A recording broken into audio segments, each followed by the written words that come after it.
You're listening to the J.D. Rucker Show. Let's begin. So for an initial disclaimer right off the bat, today's show is brought to you by Pfizer. Okay, so no, it wasn't. But it felt like today's RFK Jr. confirmation hearing in the Senate was definitely brought by Pfizer, or should I say bought by Pfizer. So many of the various members of the Senate have been bought and paid for by Big Pharma, including and perhaps especially Pfizer. That meme will never get old. Until Pfizer is dead and gone, we can still make fun of the fact that Pfizer, and Moderna for that matter, but mostly Pfizer, goes out there and buys as much media attention as possible. Do we really think that they're hopeful that they're spending all this money on advertising on television networks, legacy media, thinking that it's going to really boost sales? Now, I know there are cases. You can say that Ozempic was an example of a success story, right? But really, they could spend their money better just by going after and paying off doctors, which they do as well. But that's a whole other discussion for another day. Welcome to the J.D. Rucker Show. Be sure, if you are watching, whether you're watching live or if you're watching the replay, which is growing increasingly more popular. It's funny because I stopped doing the 9 a.m. show temporarily, and I'll explain why here in a second. It has to do with Lindell TV. Exciting news there, by the way. But yeah, I haven't been doing that, and so the replays on the evening show have been going up nicely, especially on some of the other networks. We're on Rumble, of course. We're on X. We're on places like that. It seems as if people in the mornings are getting their fix by watching the show in the evening. Something to consider. But anyway, what I was saying was before we would do these morning shows, we would always ask people to like and to subscribe. And it didn't get nearly as much play as I was hoping. I didn't get a whole bunch of people liking and subscribing, and I realized that much of it had to do with the fact that early on, in these early few minutes of the show, there just aren't a whole lot of viewers. I mean, it's sometimes, like even on like Rumble, it sometimes takes 5-10 minutes just to get into double digits, which, to be fair, is embarrassing. But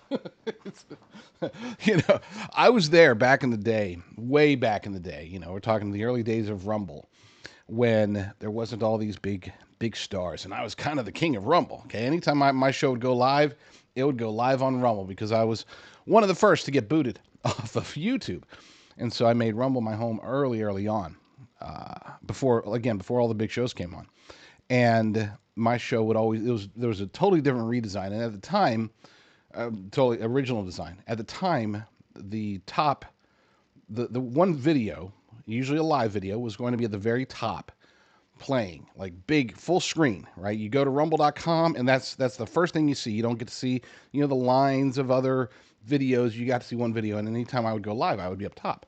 And we would get, sometimes as I was going live, we would have thousands of viewers right off the bat.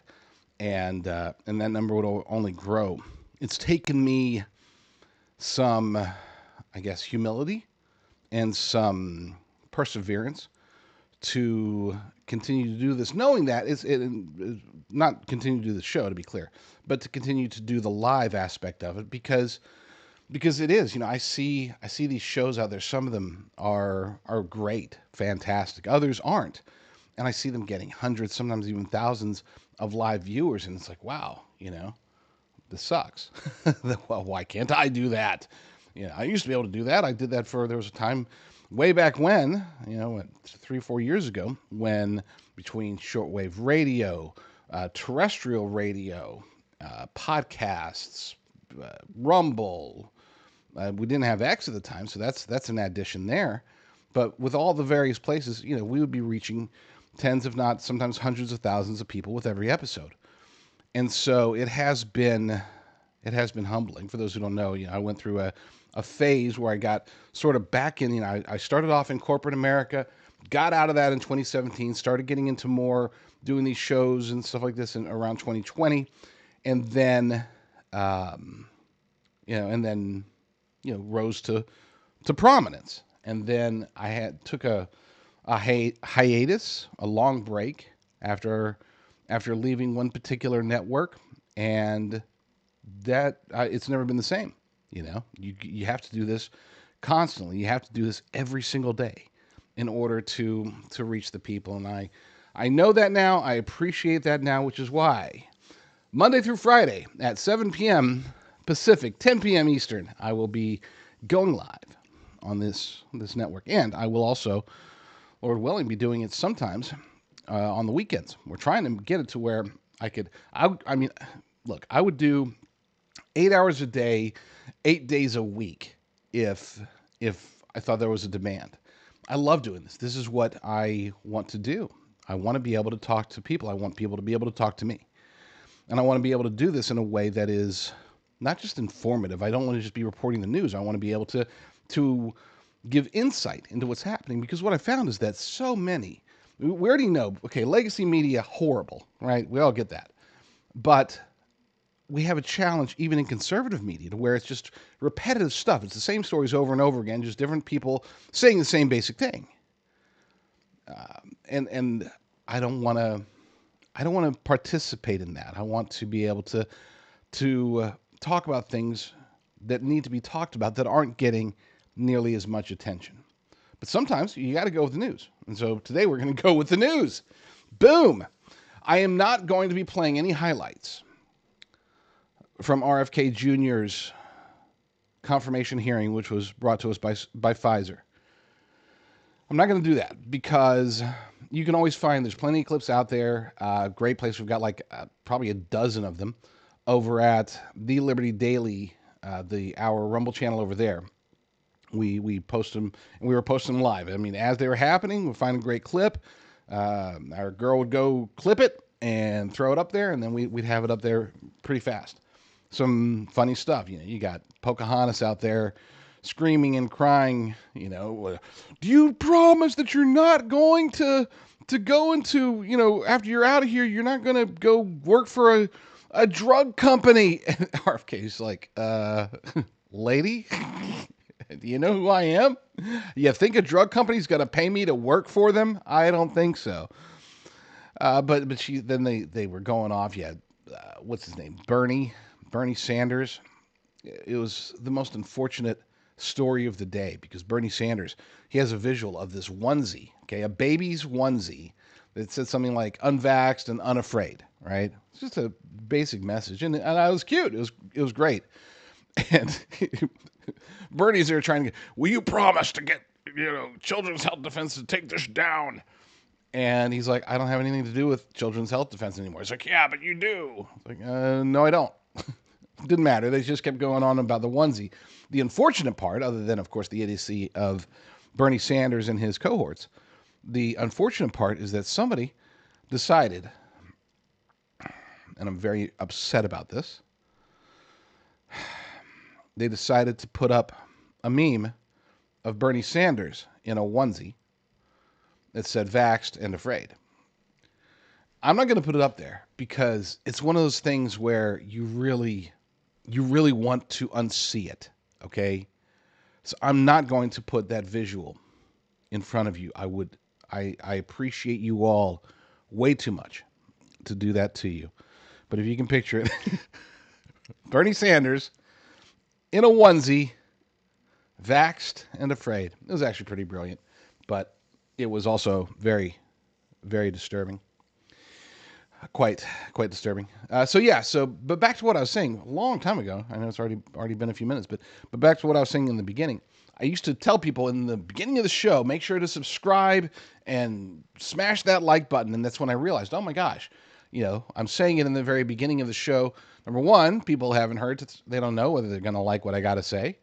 And number two, that's when the fewest people are watching. As the show goes on, hour 1, hour 2, sometimes hour 3, the viewership goes up. The live viewers go up. So I need to remember to not just say it once in the beginning and be done with it. I've got to say it actually throughout. So be sure, if you're watching, if you can hear the sound of my voice, be sure to subscribe. Be sure to like this this video, even if you're watching on YouTube. I know that's crazy. People ask me, why are you on YouTube if they've already banned you 3.5 times? It's because YouTube has the search. That's it.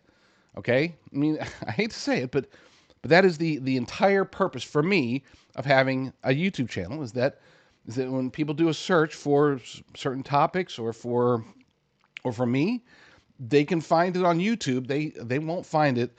They won't find my X account. They won't find my Rumble channel, my Brighteon channel, BitChute, Getter, Truth Social. Okay, all they'll find is YouTube. So I have to keep putting these shows out there. And I don't get me wrong. I don't want to make, if you're watching on YouTube, then you're a second-class citizen. I'm not saying that. Not really.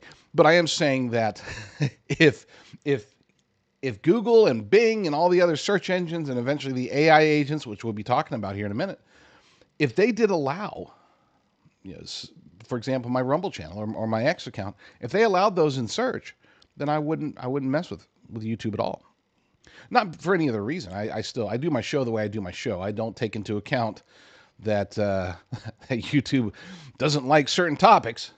They've already banned me 3.5 times. Why not go for 4?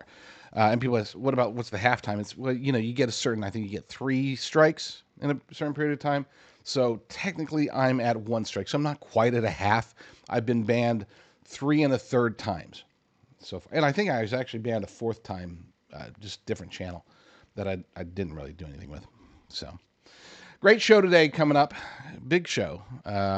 We are going to be talking a little bit about RFK Jr. Like I said, I'm not going to be playing any of those clips because they infuriate you. They infuriate me.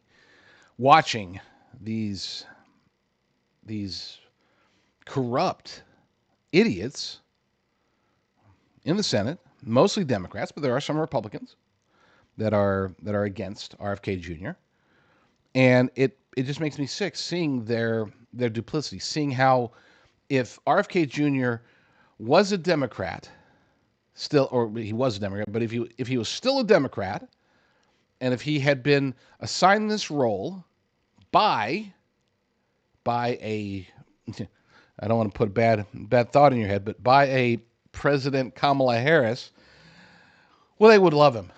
Okay, it's just pure partisan politics, and it's the dumbest thing because this has never been the case for the entirety of modern history. We have never had confirmations that were strictly partisan. You can say, well, but it wasn't partisan on some of the safer picks.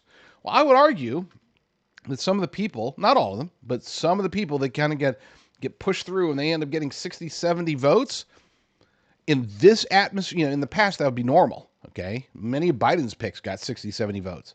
Lots of Republicans, including Mitch McConnell, Susan Collins, and Lisa Murkowski and Lindsey Graham, who are probably going to vote against RFK Jr. But they would always get bipartisan support. Almost everybody does. This is the first time in modern history that hasn't been the case. And it could be in U.S. history. I didn't go back too far. I was just looking to see, hey, when was the last time you had like 4 or 5 or 8 appointees by a president who has his party controls the Senate? How often have we had such contention? And the answer is we haven't. This should be a matter of they should fly through. People say, well, what about the Senate's responsibility to advise and consent? Yes, they have that responsibility. And I encourage them to exercise their responsibility to advise, which they have time to do, and consent, which is what they're supposed to do now. But the consent is not based upon, I don't agree with this person's ideology, or I don't like the fact that Tulsi Gabbard is not liked by my cronies over in the military-industrial complex, or hey, Big Pharma's telling me that I've got to vote against RFK Jr. because he might do something bad to them. That's not right. And it's never been like that. Okay? We've had in the last 30 years, we've had two appointees that did not pass, that did not get the Senate votes. Now, granted, there have been others, to be clear, there have been others that were controversial, that probably wouldn't have passed, and they, generally speaking, they will withdraw before the vote. Now, I hope nobody, I don't care if Tulsi Gabbard, if it's looking like she's going to get 48 votes, right? I want people on record Now, I've heard a rumor. I haven't confirmed this. I've heard a rumor. They're talking about doing all this in a skiff. That could have just been total rumor, but doing an anonymous vote, that, I mean, folks, that's where I wouldn't just draw the line. I would say that is more of an abuse by somebody such as John Thune, because it would require John Thune to do it, Senate Majority Leader. If he does that, then it's done. I'm done with John Thune. I'm done with the Republican Party in the Senate. Okay, there's no world in which a Senate confirmation hearing or a Senate confirmation vote for a president's appointees that should definitely be absolutely positively public. Yeah, they can make their rules and say, oh, we're going to have a secret vote for Senate Majority Leader, right? Which they do. And that's still ugly and stupid and corrupt, but I don't care as much as this. These votes will tell us who is owned by who. A Republican that does not vote in favor of R.F. Kennedy Jr. to be HHS director is 100% owned by Big Pharma. 100%. There's no, you can't convince me that a senator is going to be against, a Republican senator is going to be against making America healthy again, especially after, you can say, well, but a lot of the senators are pro-vaccine, okay, great.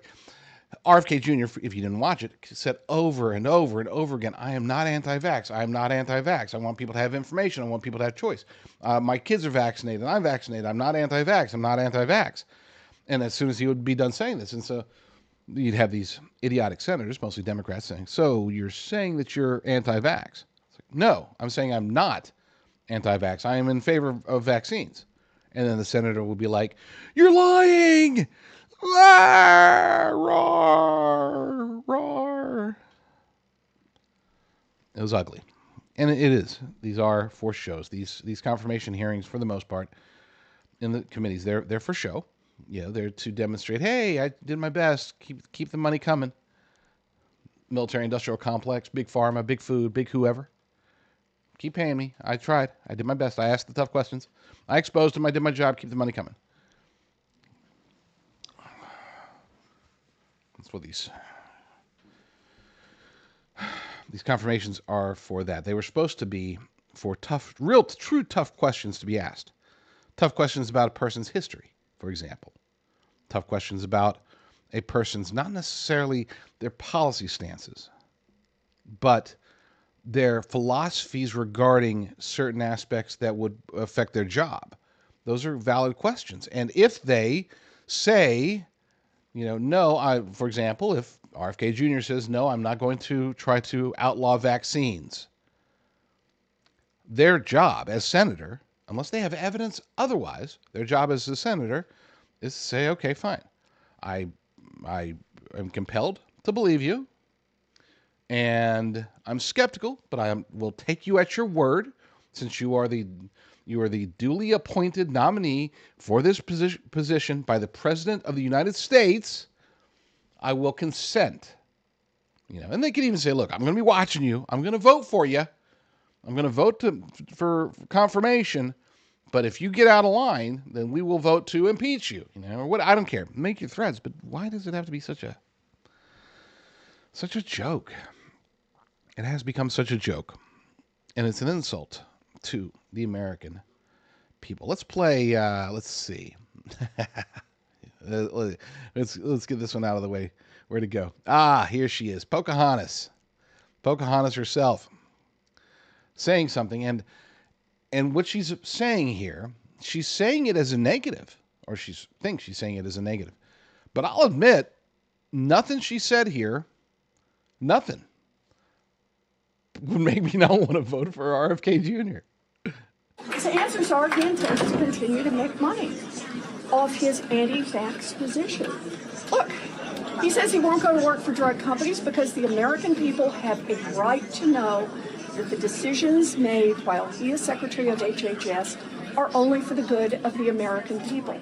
And yet, he wants to keep a piece of the action on every one of these anti-vax lawsuits.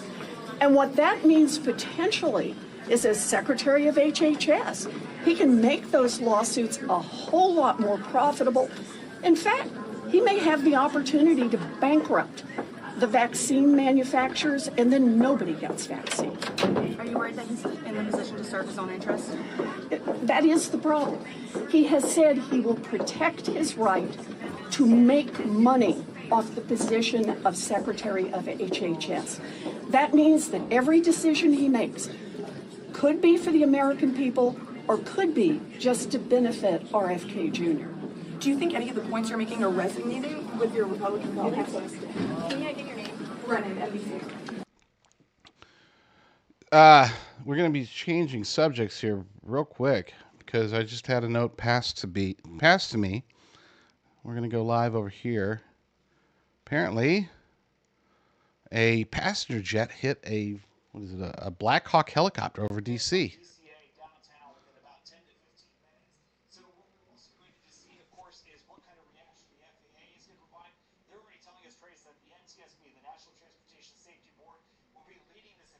But you can name the acronym, and I would bet all three letters will be out here by the night's end as they try to figure out exactly what happened and piece it together.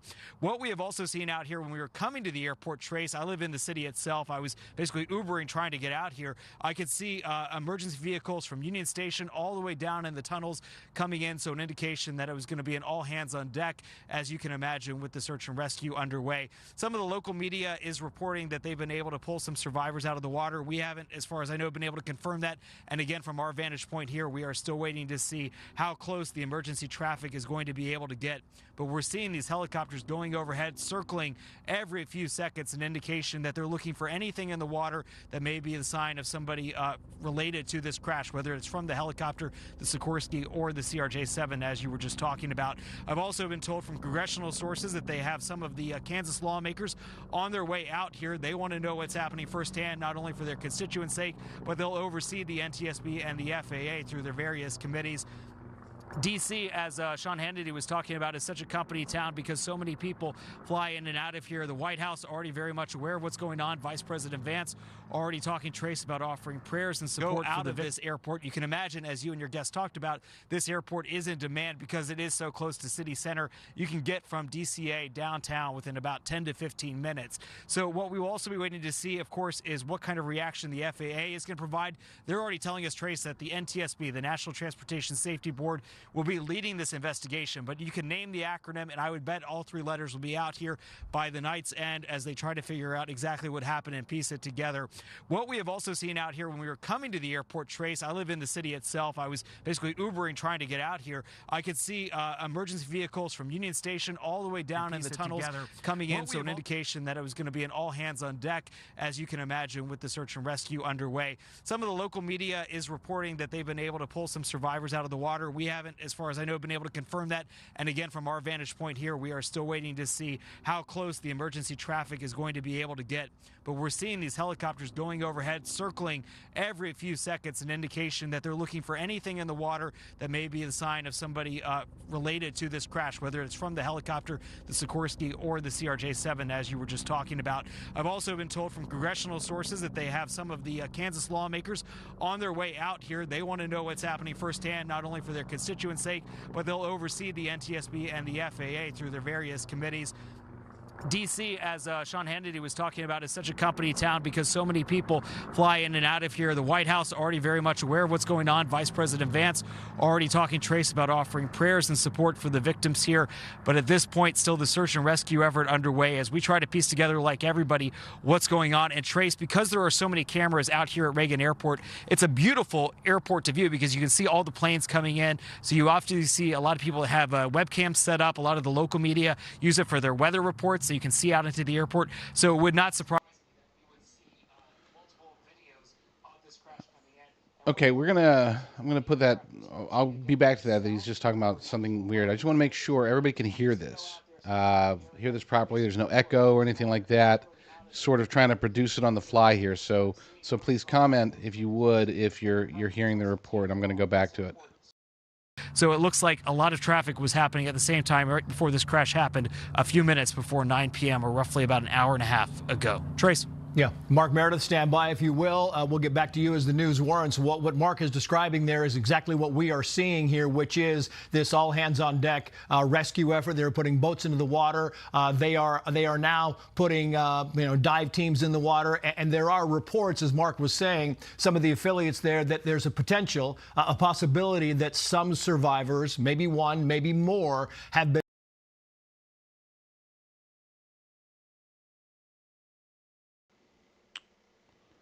All right, we'll get back to that. I'm going to, wow. Wow. That's crazy stuff there. I'm gonna keep going on the show, by the way, but I'm gonna keep that called up because first I apparently have to sign in. I never used that particular browser for this kind of stuff. So we're going to have to first close this one down. Just bear with me. Again, breaking news, Black Hawk helicopter apparently collided with a flight in the D.C. area, and it is now currently down. So let me get some details on that. Breaking live as we speak. First, let me go ahead and get it pulled up on Fox News. Let's see if Newsmax is covering it, just in case. See who all is covering it, because yeah, they're covering it too. So let's see. They have a story about it. Does not look like. I can't tell if they're. I can't see if they're covering it on their show or not, because they're in a commercial. But we'll go with Fox News for now. I'll keep that going on the side. Let's see here. See if we can do this the right way. Make sure. Bear with me for the setup. This is one of the reasons why. Blind at. One of the reasons why we do definitely want to get a producer ASAP, because it surely does help. It really does help to have a producer at times like these, so that I can be doing my research, so we can get information in. In this case, my producer happened to be my wife, who brought in a note. She literally handed me a note about it, like a wonderful wife that she is. And let's see here. Get logged in here. Boom. That way we can watch this. It kind of bugs me, by the way, that Fox is News the one that flies around. Makes you do it like that. So what we're going to do is, if you will, bear with me for a bit. I am going to do some screen rearranging here, live and in living color. First, let's go ahead and pull that back up. Then I'm going to put myself over here bigger, because I want to be able to talk about other stories. This is big news, obviously breaking news, but there's no reason. If you want to go, look, I get it. If you want to go follow the news and see what's going on, what's happened is there is a plane with 60 passengers struck a Black Hawk helicopter in Washington, D.C. They're now going through the footage. Let's get a quick update, see what they're saying now. Stand by if you would. I want to bring in Armin Kurdi into the conversation, because Armin is a specialty. We don't have Armin Kurdi, and we'll try to get him back. So, John, stay with us if you would. But, sure. But, we are now hearing, John, that from the NBC affiliate, and again, we have not independently verified this, that 4 people were pulled from the water after the collision near Washington Reagan Airport. And again, we don't know if those people were on board the aircraft. We don't know if they were on board the helicopter. Right now, it's just unknown. But NBC is reporting that 4 people were pulled from the water after the collision near Washington's Reagan Airport. That in itself, to me, when you see a collision like this midair, is fairly astounding. And we don't know the condition, John. We don't know their condition. We don't know if these people were in fact alive and pulled and rescued. We're still waiting for those details. But the fact that they are saying 4 people pulled from the water versus 4 bodies pulled from the water is somewhat significant, and at least to me, surprising. John? Yes.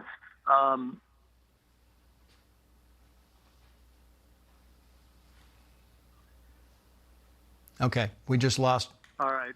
We lost John Scott. I want to bring in first responder. I'm getting some some competing. Yeah, when John's phone gets back up, let us know. Let's bring in first responder and former FEMA External Affairs Officer Jason Pack. And Jason, are you hearing anything else about this? I mean, they've been very transparent in the early going of this crash. I mean, I've covered plane crashes going all the way back to ValueJet in Florida, way back in the early 90s, where it took days to get any information out. They're trying to put information out as quickly as they possibly can, which I think is a good thing. It's also very disturbing for people who are likely at DCA Reagan right now, waiting for their loved ones to arrive and being taken to some private room to be counseled and to be informed of exactly what happened. Jason, what can you tell us? Trace, that's right. As someone who flew this route the past 18 months when I was wrapping up my career at FBI, I flew into that same terminal, the E terminal, brand new there, just fixed on a regional jet on the same approach. I was coming from Knoxville to D.C., and I've flown this route many times, so it's very chilling to see that same aircraft and everything.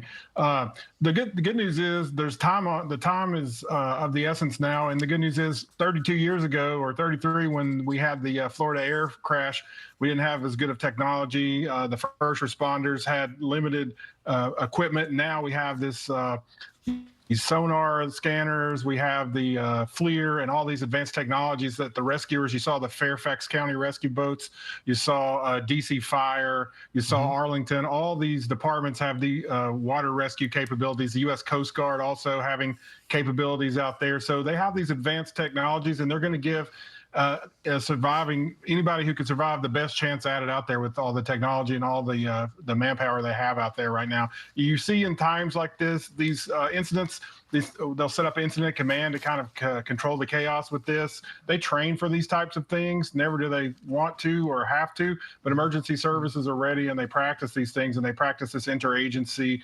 coordination through the incident command system. So you'll have these commands being set up right now. They'll divide it up into sectors. They'll make assignments, and they'll hopefully get as many people out as they can as time goes on.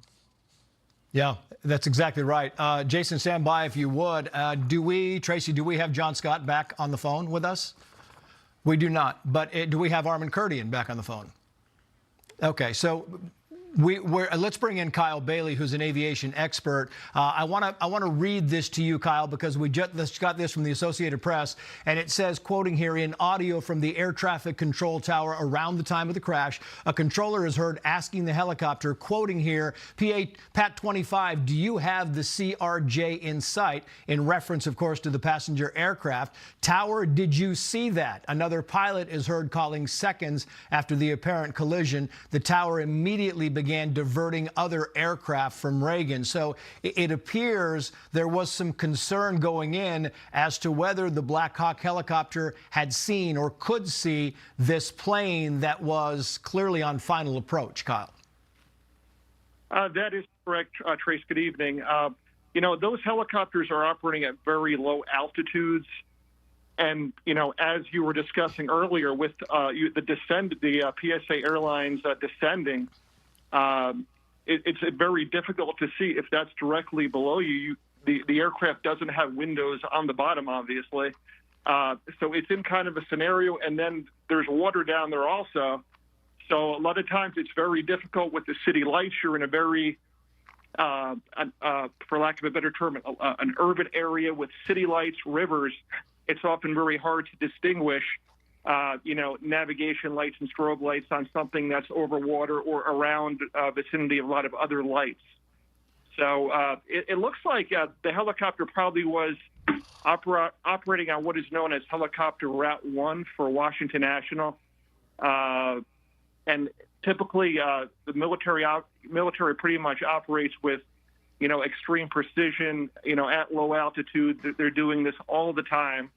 But, the responsibility is on both parties. It would be on the aircraft as well as, the helicopter as well for, being aware of what's around you. And both aircraft should have a traffic collision avoidance system, TCAS. But, I have to say, too, there's sometimes even on the commercial end, a little bit of over relying on these complex systems that we have. Right. And quite often, that the pilot's eyes really aren't searching the skies like they should be. And I'm not saying it was a helicopter or the airplane, but just something to factor in. But the fact that you're in such a densely populated area, obviously plays a factor with those lights. I mean, even, you're approaching these runways at nighttime with these lights. It's often hard to even see runway lights with, the bright lights of the city on a dark winter night. It's difficult. Yeah, I want to read this to you, Kyle, and maybe you can glean some information from it. It says American Airlines Flight 5342 was inbound. Of course, it was PSA flying under the American Airlines label. Flight 5342 was inbound to Reagan National at an altitude of about 400 feet and a speed of about 140 miles per hour when it suffered a rapid loss of altitude over the Potomac River, according to data from its radio transponder. The Canadian-made Bombardier CRJ 701 twin-engine jet manufactured in 2004 and can be configured to carry up to 70 passengers. So when you hear that at 400 feet, you talk about a helicopter that might be coming up, and all the dials and warning systems in the world, Kyle, it's going to be very difficult for a pilot at 400 feet moving 140 miles per hour to try and get away somehow, would it not be, from a helicopter that was rising into it? That is true, and the aircraft obviously have less maneuverability than the helicopter does. So it looks like the aircraft, the PSA Airlines operating on behalf of American Airlines, it looks like it was approaching runway 33 from the southwest to the northwest, and you almost could see the airplane in a banking turn. So that complicates things a little bit also, as far as having a clear picture of the horizon. Plus, he's descending, so visibility. I mean, that vision out those cockpit windows is obviously a little bit obstructed. Being in that banking turn, descending towards the runway at nighttime.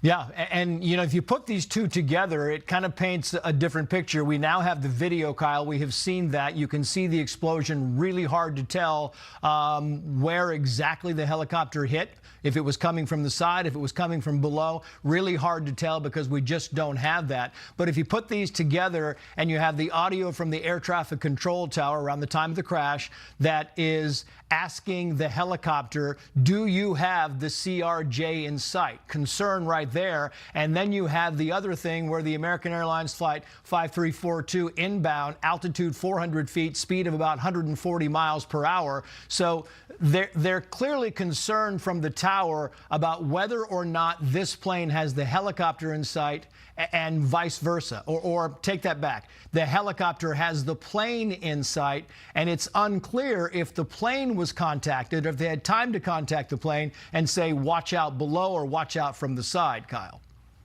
Yeah, and also, too, when you're operating on a helicopter route at very low altitude, you're usually, you're looking straight ahead as a helicopter pilot and looking down, looking for, low-level flying aircraft. You're usually under the assumption that what's above you in that controlled airspace, in close proximity to a very busy airport, that the threat normally would be coming from below you or from in front of you. And it's very interesting. And then with the aircraft, on top, with the blind spot below there, sort of. But with technology the way it is today, it's just amazing that with the bells and whistles that we have in both aircraft today, that this could happen. We haven't had, besides the Colgan crash, we haven't had a large U.S.-based airline, a large cabin aircraft crash since shortly after September 11th. Right. Other than the Colgan crash. And when I say large cabin, I mean like a 737 or something in this size. But over the years, the regional jets have gotten bigger and bigger and bigger 20 years ago, an airplane this size would be similar to what was a DC-9 back in the 1970s. I'm going to pause that for a second. I pause it. We're going to keep it live there, but going to pause the discussion. So far, what we know is that it looks like approximately 60 people. There's as many as 4 people who were pulled out, apparently, pulled out of the water, which that would be a miracle, obviously. Anytime there's a plane crash, you don't expect there to be survivors. And it does happen. I don't want to say that it's 100%, but it's not common for people to be able to survive, especially a midair collision. That in itself, as JJ Nevada noted, it looked like a pretty nasty explosion. They keep you can see it there in the corner, right there. It's a little in the picture. I'm sure that it was big. A police helicopter. I've heard reports. Police helicopter, military helicopter. I heard reports that it's a Black Hawk. We'll see. I'm going through the news as quickly as I can, scanning through. So far, reports have been pretty square. I mean, we haven't seen a lot of contradiction yet in the reports. I had to get this, of course, updated over at thelibertydaily.com. Breaking news like this does need to be expressed.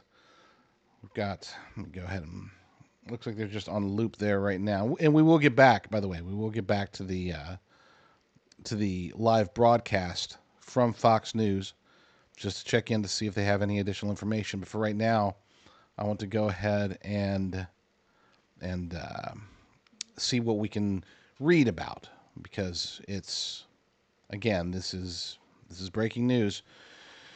And when the news breaks, you definitely want to make sure that you've got the best information out there. Unfortunately, we do live in a world where sometimes some people jump, some people, you get the idea. You know the thing. So let's see what some of the people are talking about. I'm going to go to my feed. Obviously, there's going to be stories in my Feedly talking about this, as there should be. And go ahead and pull it up, give you guys an inside look into what it is that I get to see when I'm going through my feed. A little bit too big, isn't it? There we go. You don't want to cover my whole face. Let's see. Center Square's got a report on it. Let's see what Citizen Free Press is saying.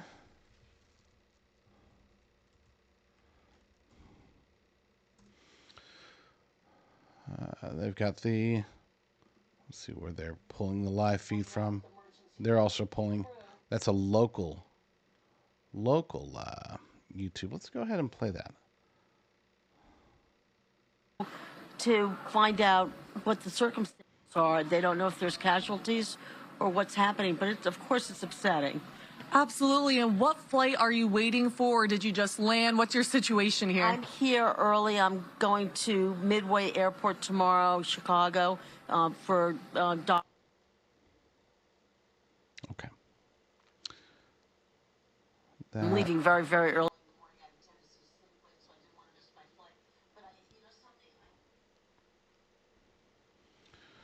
Okay, so they've got a local channel there broadcasting. I still have my eye. Let's see what Fox News is saying. Applications that are on iPhones that basically allow you to go back in time and look at what an aircraft was doing, where this aircraft was landing, was coming here, Nashville Harbor, which is a community on the Maryland side of town. And then it looks like as it was coming in, there was also an aircraft reporting DCA. Totally normal. We see aircraft depart every 30 to 45 seconds out of this airport. It's a very busy airport. As you and your guests were just talking about, it's also home to a lot of regional jets, which this is, because obviously they're able to fly in and out easier. They can also arrange for lounge. They're going to get more flights out of this airport as opposed to just going to the major hubs like Atlanta Miami. This flight coming from Wichita, not a hub for American or their regional subsidiaries, but DCA is, and there was likely a lot of people that were coming in on this aircraft. We're still waiting for the official word on how many people might have been on board. But Trace, I also want to mention here, because of the way that the city is set up, where this airport is, it's in the heart of everything. It doesn't really matter where you are. You can see the aircrafts either coming or going. DC has height restrictions on their buildings, so obviously you can see the air traffic from miles away. So what we have seen from some of those webcam shots is the collision itself. It looks like the fireball when the helicopter and the regional jet collided with themselves. I wouldn't be shocked if we'll see more videos in the next hours and days ahead, because there was so much focused on this airport itself. All of our local stations have cameras out here. They use it for weather shots, so there was likely a lot of video out there. I was curious, Trace, I don't see any of the aircraft that would have been taxiing that may have been stuck on the tarmac. It looks like maybe all of those aircraft have been able to go back to their gates, even though it was later in the... Okay, let's... There's a report from nottheb.com. Says American Airlines flight collides with Army helicopter, they say. And Joel Abbott over there, good guy. Don't take the name of the outlet. Of course, they are affiliated with the Babylon Bee, but Joel and his team do an absolutely fantastic job of getting the news out there and often being first with it. So he says, on Wednesday evening, American Airlines Bombardier CRJ 700 crashed with a police or military helicopter. So he's got the same info I've got. Police or military, while on approach to Reagan National Airport in D.C.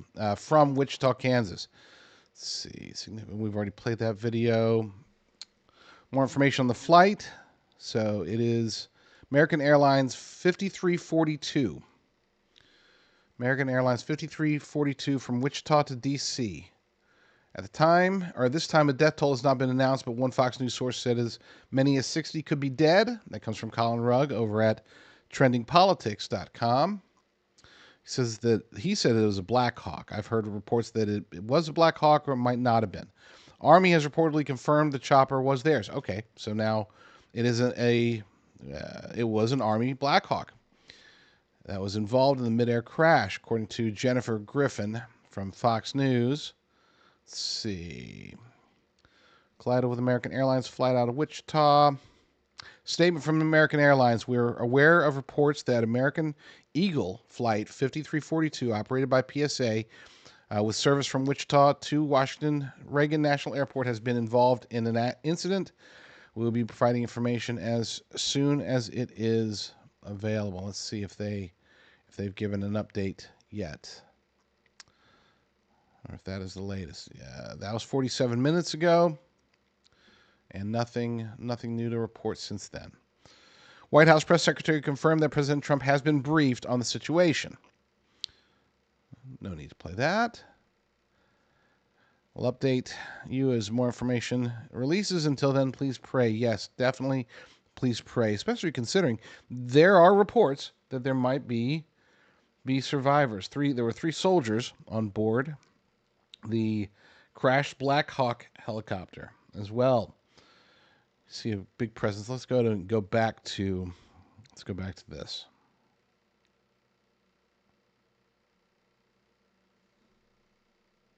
So many rescue units out here so quickly trying to understand what happened, where the site was.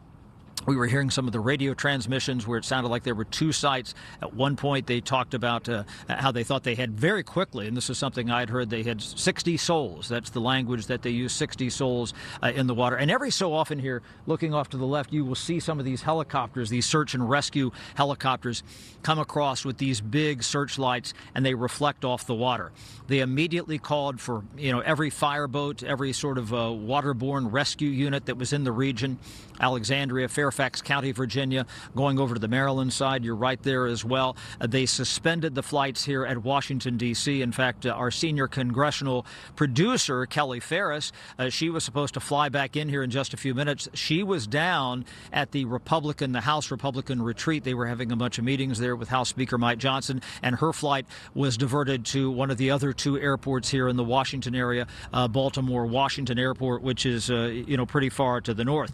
We also have a statement here if I can call it up here, from the local congressman from Virginia here. We had Don Beyer had commented earlier, and this is from the two senators. This is from Mark Warner, the Democratic senator from Virginia who lives very close here in Alexandria. He says, I'm closely monitoring the situation at DCA. That's the abbreviation of this airport, and my office is in touch with the officials. My thoughts are with all the victims and first responders as they address this concerning and tragic incident. Tim Kaine, the Democratic senator from Virginia, says, I'm closely monitoring the reports of the collision. As we await more information, I'm praying for all involved and the first responders on the scene.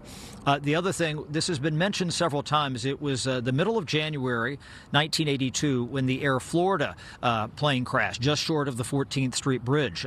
They were taking off to the north. It was a very snowy day here in Washington, D.C. In other words, that's how they were going up, and there were 78 people who died in that tragic plane crash back just a little bit more than 40 years ago. Trace?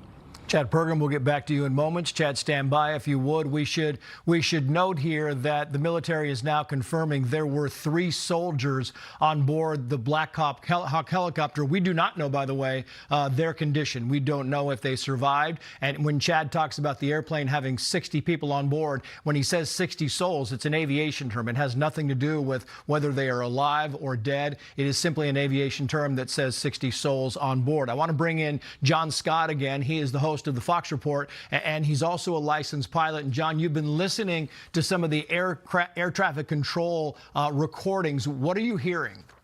Well, it's and I think you alluded to it earlier, Trace, but air traffic control at Reagan National is talking to the helicopter crew. It had a call sign of PAT 25. Now, PAT stands for Priority Air Transport.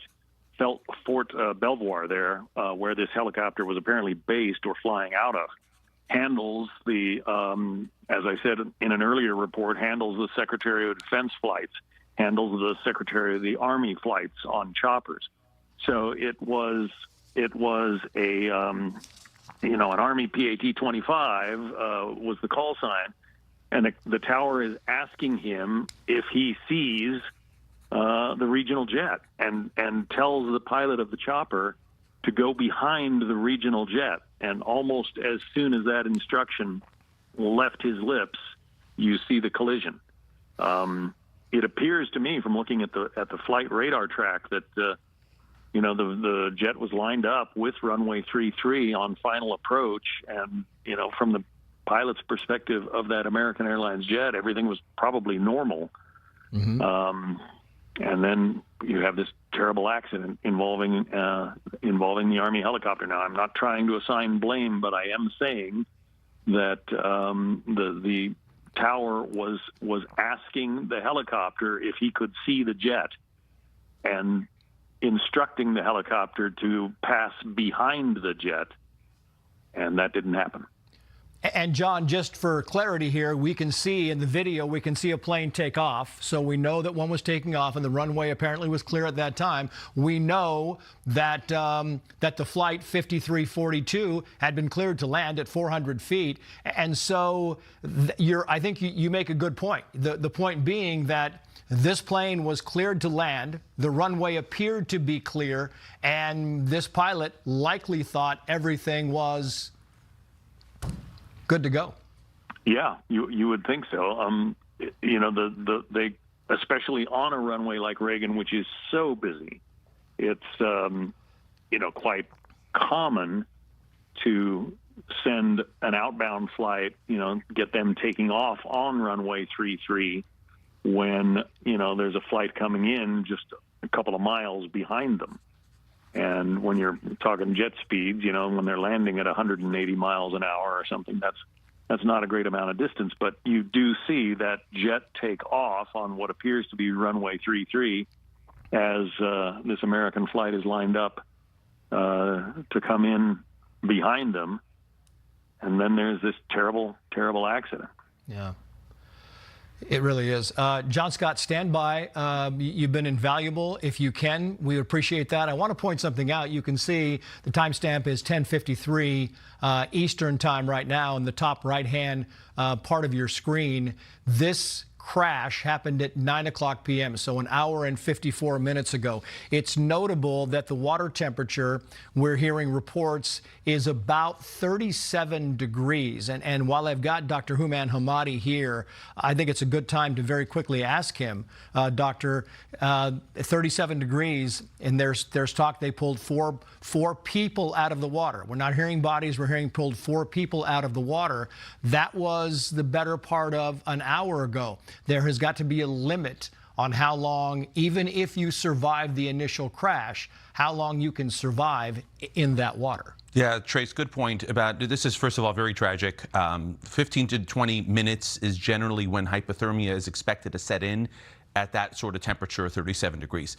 However, we have to figure out, think about the fact that these people are maybe in an enclosed aircraft, right? So they're inside of that cabin may still be warmer than 37 degrees. And second, ironically, that cold temperature could actually help them. If they're in a hypoxic environment with low oxygen, that cold temperature can actually cause their oxygen demand to go down by chilling their body organs. So it may actually buy them some time. But at this point, almost 2 hours into it, I really hope that they've managed to get to the inside of that cabin. I mean, these things are survivable, right? These aircraft are built to be able to handle a descent from a couple hundred feet and potentially survive. We know that with that miracle on the Hudson, when Captain Sullenberger, albeit deliberately landed a plane on the Hudson River after getting hit by a bird in the engine, was able to rescue everybody. That said, this was obviously not a planned descent, and they probably hit that water pretty hard. But there's still a chance that this is survivable. Yeah. That's right. I mean, we are keeping our fingers crossed. We are hoping there are reports they pulled 4 people out of the water. We have not yet heard. We know there were 3 soldiers on board the Black Hawk helicopter. We know there were 60 passengers on board the regional jet, and we assume there are 2 crew members or 3 crew members. We haven't gotten exact numbers yet, and we have only been told that 4 people have been pulled out of the water. So it's good information. Dr. Hamadi, stand by. Thank you. I want to bring in aviation analyst and commercial pilot Ken Christensen. He's also a former NASA crash investigator. Ken, it's great to have you on the show. I want to read this to you to make sure to see if you can put it together, kind of John Scott's reporting and what we're hearing. And we can just tell you, first of all, is the actual the weather at the time of the incident. This is at 8:53 p.m. Eastern Time, was not out of the ordinary. Reagan National Airport reported clear skies, visibility of 10 miles, winds sustained from the northwest at 16 miles per hour, gusting to 26 miles per hour. The temperature was 50 degrees, so much warmer than it's been over the past several days in D.C.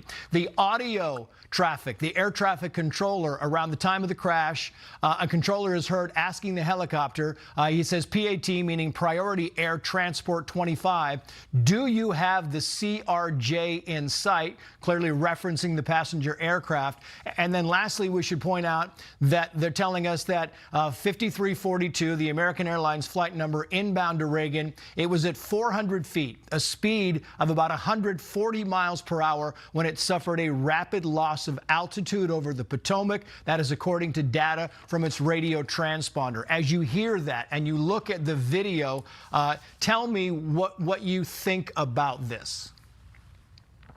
Yeah, it appears that the plane was south of the airport, landing north. That makes sense with the winds. And as they're descending, they do look like they're below 400 feet visually with the bridge. And after living in D.C. for 10 years, I'm very familiar with that airport. So that aircraft is descending, and the approach speed's right around 135, 140 knots. The Black Hawk helicopter is a 155-knot aircraft. So it appears it's not quite clear from the video, but what I think is happening is the plane is descending on approach, and the Black Hawk helicopter is behind it. The pilots can't see the aircraft from the cockpit because they can't see behind the aircraft, and the aircraft descended down on top of the Black Hawk helicopter. That's what it appears to me. And from the Black Hawk helicopter standpoint, they're looking out in front of them and not necessarily above them.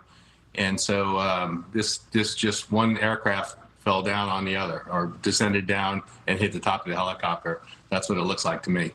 And I think, Ken, it's a good point to make. And when you're talking about a Black Hawk helicopter, and we talked about the fact that you have bowling, joint base bowling on the opposite side of the river from Reagan National Airport. And John Scott was pointing out that they often go in, these Black Hawks refuel, and they're back up in the air. When these Black Hawks take off, and we were in one for several days when we were looking for survivors during the hurricane in Houston several years ago. And you know, when these things take off, they kind of lean forward, Ken, right? They're going up, and while they're getting altitude, the back of the helicopter comes up. They just don't go right off. As soon as they leave the base, they get kind of a forward and a nose down position while they start to rise. Is that a fair assessment? That's a fair assessment. It looks like the aircraft, though, is straight and level for a while, and they're right at that 400-foot altitude, flying along the Potomac. And the aircraft was coming in for approach and was also letting down. And it's hard to see right above you when flying the helicopter. So it's almost like a perfect storm, if you will, that the two aircraft were right on top of each other. Yeah, Ken, stand by if you would for us. We want to kind of reset. We're now at the top of the hour. It is 11 o'clock in the east. It's 8 o'clock here in Los Angeles. You're looking live at your screen in Arlington, Virginia. There has been an airline crash just short of Reagan National Airport, DCA, as its call letters are. And this happened at right before or right at 9 o'clock Eastern time this evening. It was a CRJ passenger jet, a CRJ 700 twin-engine jet, and we are told there were 60 passengers on board. We're assuming, again, we do not know this, with the 60 passengers, you have 2 crew members and possibly, likely, a flight attendant, possibly 2 flight attendants. The plane, Flight 5342, was from Wichita, Kansas, and landing at Reagan National Airport when we are told that it was struck by a Black Hawk helicopter. We know there were 3 soldiers on board the Black Hawk helicopter, and we should note that we have been told that 4 people were pulled out of the water. The water is 37 degrees. We do not know the condition of the 4 people who were pulled out. That is all we have heard about any potential survivors, and we do not know if they were on the helicopter or if they were on the plane. So we have this situation right now where we don't know what's happening inside Reagan National Airport, meaning we don't know how many families arrived there waiting to pick up their loved ones and are now being taken, as is standard operating procedure, into a room and being informed and being guided on what next steps. You can imagine how horrifying that must be. And you look at the actual scenario of what happened. We've been going over this with our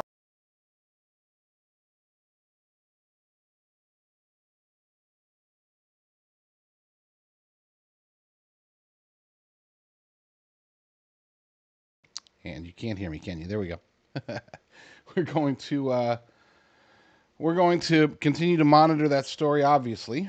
I'm going to keep it up and ready to go live if anything's breaking. My wife is currently watching in the other room for me, so that, because until there's more information, no need to keep dwelling on it. President Trump has replied. Let me see. Did he reply on Twitter? Let's find out.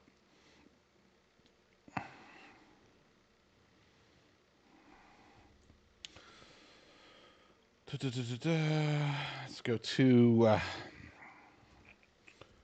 real Donald Trump. Let's see if he posts on Twitter. No. Let's check out Truth Social.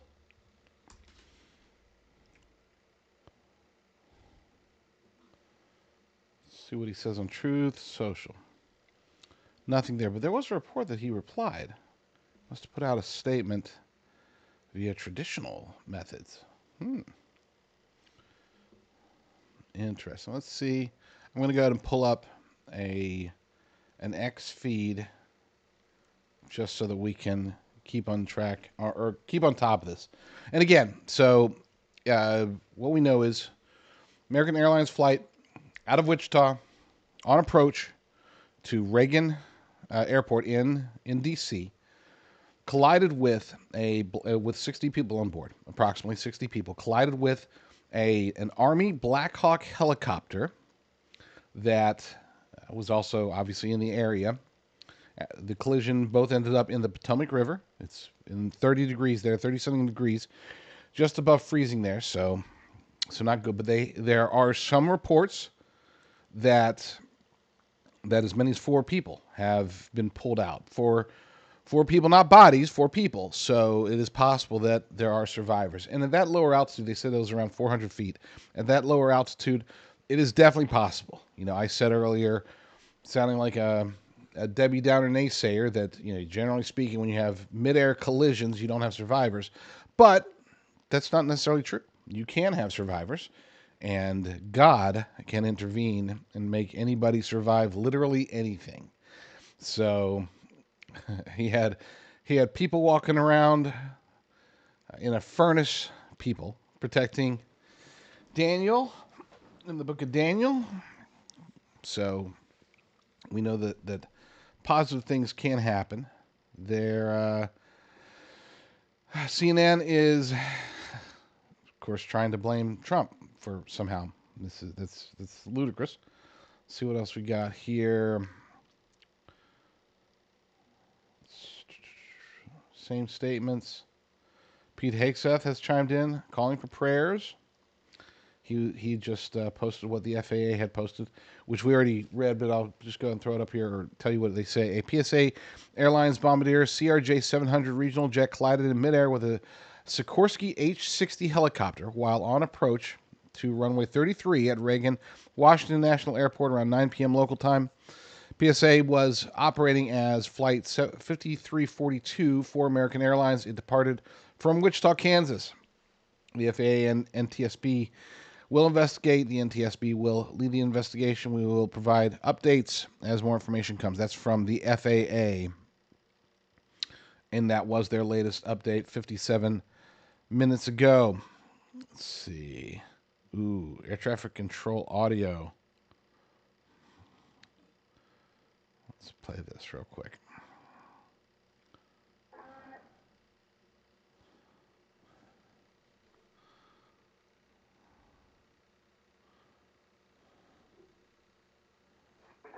Air Command.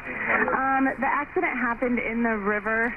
Both the helicopter and the plane crashed in the river. It's east of the approach end of runway 33. Is the airfield closed? Yes, the airfield is closed. The airfield is closed. Runways as well? Yes, all runways are closed. Nobody's landing. No one's moving at all. It was probably out in the middle of the river. I just saw a fireball and then it was just gone. So I haven't seen anything since they hit the river, but it was a CRJ and a helicopter that hit. I would say maybe a half mile off the approach end of 33. Wow, it is stunning to hear her talk about that when she said she saw the collision and then it just went. Very sad. Very, very sad stuff. So, again, we will keep track of this. I've got my in-house reporter monitoring the situation. If anything else breaks about it, we will go back to that. As a matter of fact, let me see if I can just go ahead and pull up. Let's try that. Let's see if we can pull up. Trying to see the easiest way to do it. Nah, I'm not gonna mess around. Let's go with the show. Let's continue because there is more to talk about than the crashed airline. Not trying to be negative here, but yeah, we do have other news to talk about. If anything else comes in, any more information comes in, then I will let you know. But as of now, again, what we know is American Airlines flight with approximately 60 passengers on approach to Reagan National Airport in Washington, D.C., collided with a Black Hawk helicopter carrying 3 Army soldiers. Both went into the Potomac River. And as many as, some are saying, 4 people have been pulled out of the river. Now, we don't know again, we don't have any information beyond that as far as the condition. Are they still alive? Were they from the helicopter? Were they from the plane? Were they from neither? We don't know. We don't know anything about this yet. And so as soon as we do have more information, I will break in with that. But in the meantime, let's continue on. This really does dampen the mood, does it not? Had just gotten done playing the Pocahontas, playing Senator. Oh gosh, sorry, I'm a little. My brain is a little shaken from this incident. Liz Warren is that senator's name, and she had. I'm not going to play it again because it's just her ranting. But basically, she was saying that if we have RFK in there at HHS, then he's going to bankrupt the vaccine makers.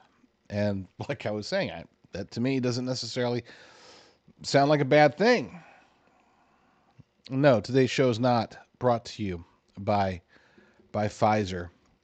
Again, if you missed the early part of the show, I'm not going to be playing any of the clips from RFK Jr.'s confirmation. You can always find some of they're everywhere, but you can find some of the best selections of those pics or of those videos over at The Liberty Daily's Rumble channel. You can go to thelibertydaily.com and find them. You can go to Rumble and find The Liberty Daily's channel. We've got about a dozen of the winning clips, including Bernie Sanders talking about a onesie, Liz Warren screaming about how, RFK Jr. is making him promise that he's not going to be get a job and take money from Big Pharma.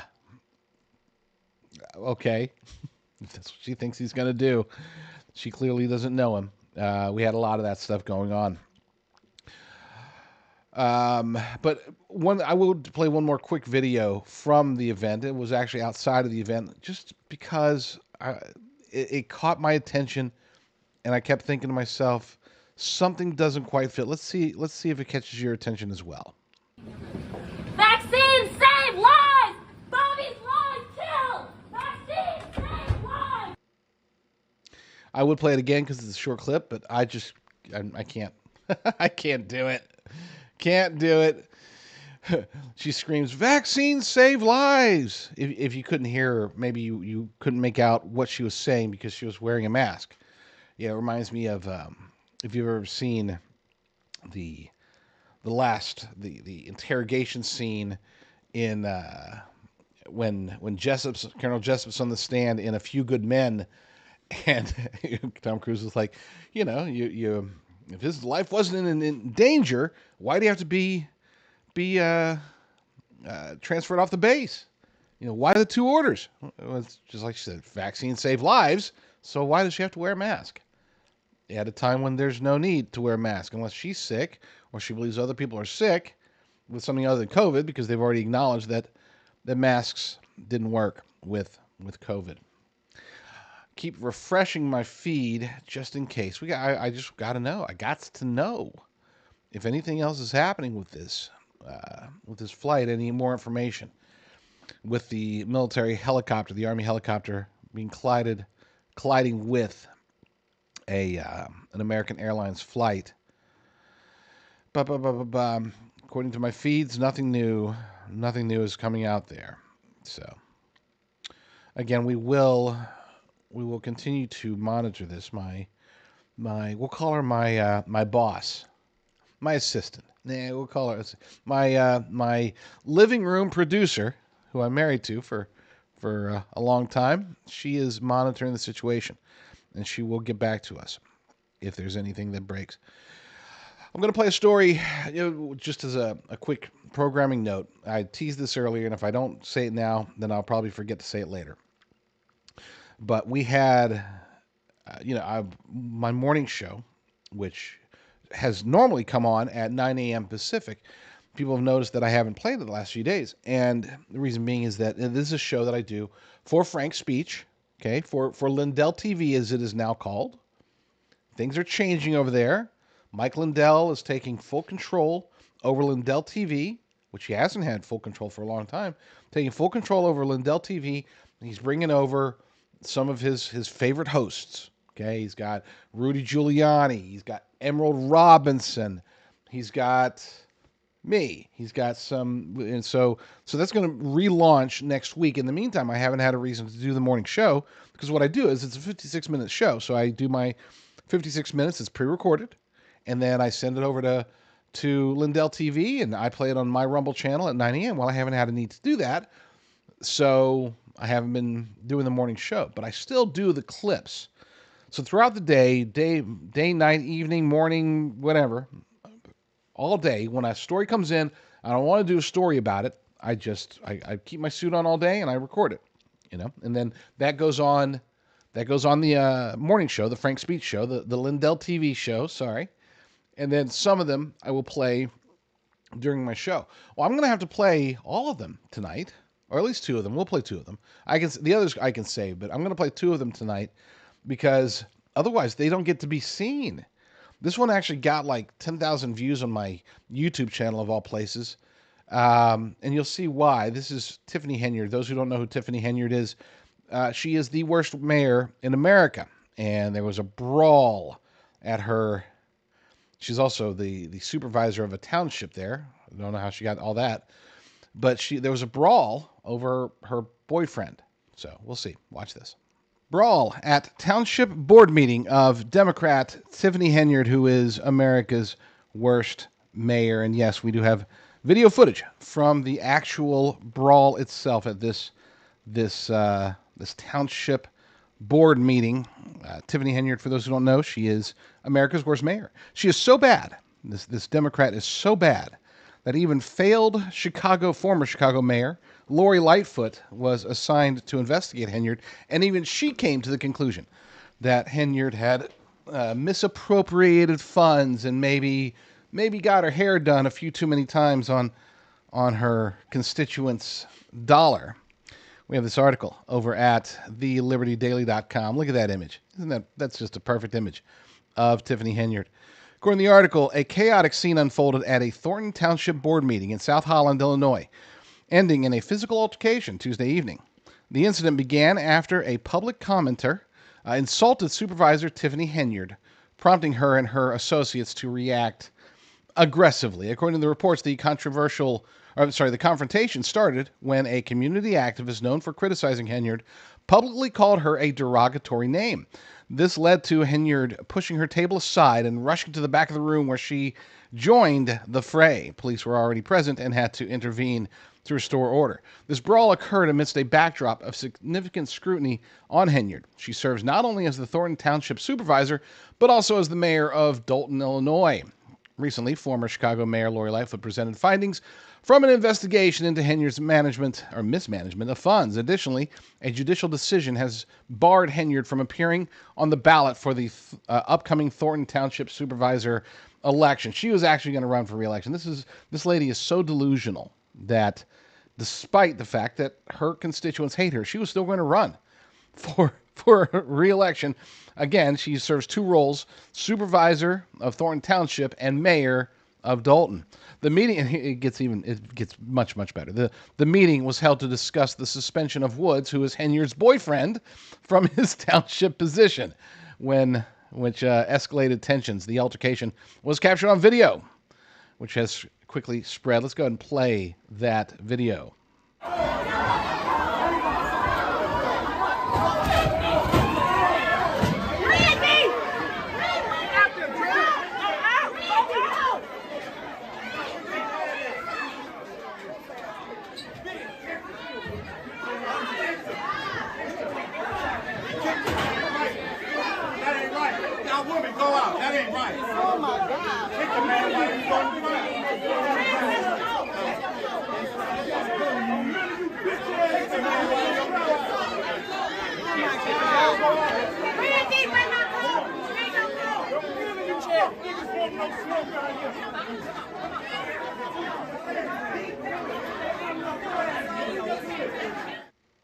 Look, it's crystal clear that her own people absolutely positively hate her.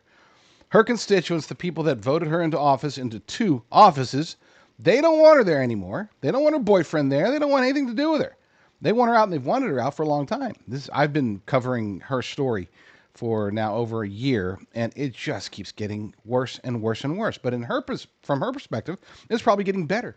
I mean, when Democrats, especially the wokest of Democrats, such as Tiffany Henyard, when they just get a grasp of any amount of power, they will do anything to keep it. And here's the saddest part, is that while we can sit here and we can make fun of her, and we can laugh at her, and we can shake our heads in disgust at her actions, her unwillingness to see the writing on the wall, from her perspective, she's probably being bold and stunning, because that's what the delusional woke people do. It is a shame that I had a lot.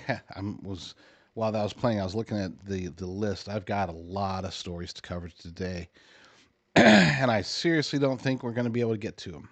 Not all of them, of course, because this is very breaking news over in Washington, D.C. right now. I'm checking.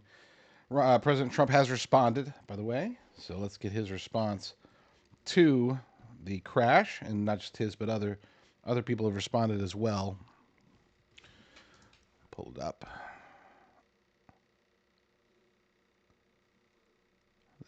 Oopsie. Oh, jeez. Allow ads. Oh, give me a break. I'm going to have to read it to you. You're not going to be able to see it. I'm just going to have to read it because I've got an ad blocker on this thing for visual reasons, and for whatever reason, I don't have an easy way to turn this particular ad blocker off. And it's a premium one, too. I paid for this. Why do they make it so hard to turn it off? I've gone through the settings. You have to redo it every time for each site. You can't just whitelist sites. Very annoyed. Wish I didn't pay for it. But anyway, so according to a statement from President Trump, he said, "I've been fully briefed on the terrible accident which just took place at Reagan National Airport. May God bless their souls. Thank you for the incredible work being done by our first responders. I am monitoring the situation and will provide more details as they arise." Pete Hegseth, I had noted earlier, but we'll repeat what he said. DOD actively monitoring, poised to assist if needed. Prayers for all involved. J.D. Vance said, "Please say a prayer for everyone involved in the midair collision near Reagan Airport this evening. We're monitoring the situation, but for now, let's hope for the best. And let's pray for the best." Again, crashing from approximately 400 feet does not necessarily mean that there are no survivors. It is possible to survive a crash like that, especially considering that they went into water. If they're in their seatbelt, they got their seatbelts on, because they're on approach. They got their seatbelts on. If depending on where they are on the plane, there's situations. But again, as I always like to note, whatever the situation is won't matter. What matters is that if God, hold on. We have what appears to be a breaking update. This coming from the Gateway Pundit. Let's see what they say. It's developing, so same basic update, but we'll see if they've got any additional information. According to the Gateway Pundit, 4 survivors rescued from icy Potomac waters after passenger plane crash in Washington, D.C. So praise God for this. This is Jim Hoft reporting. A passenger aircraft departing from Washington National Airport crashed into the Potomac River, leading to a swift and coordinated rescue operation.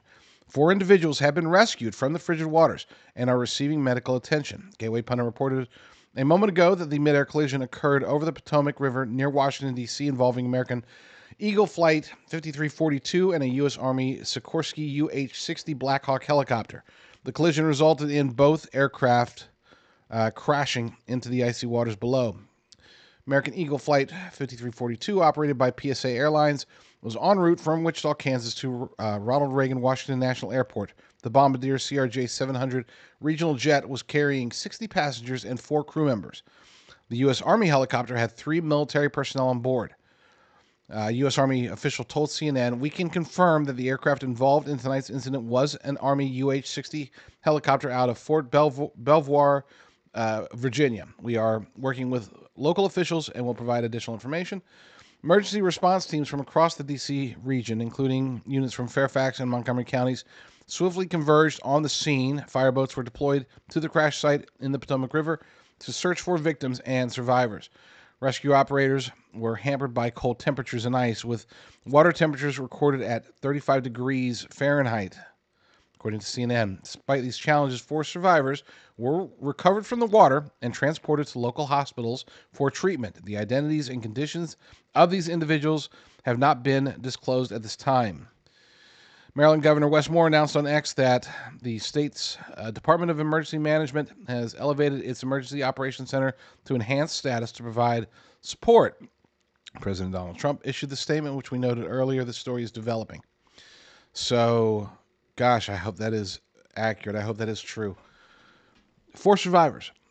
That would be absolutely amazing. It is, that obviously that means that at least 59 people are still missing. We don't know how many of them are dead. Likely many, if not all of them. But the fact that we can have a midair collision and still 4 people may have survived, that to me is miraculous. So praise God for that. We will continue to monitor that particular story. I've not taken a break today yet. We're an hour and a half. An hour and a half into this. Let's do a quick break.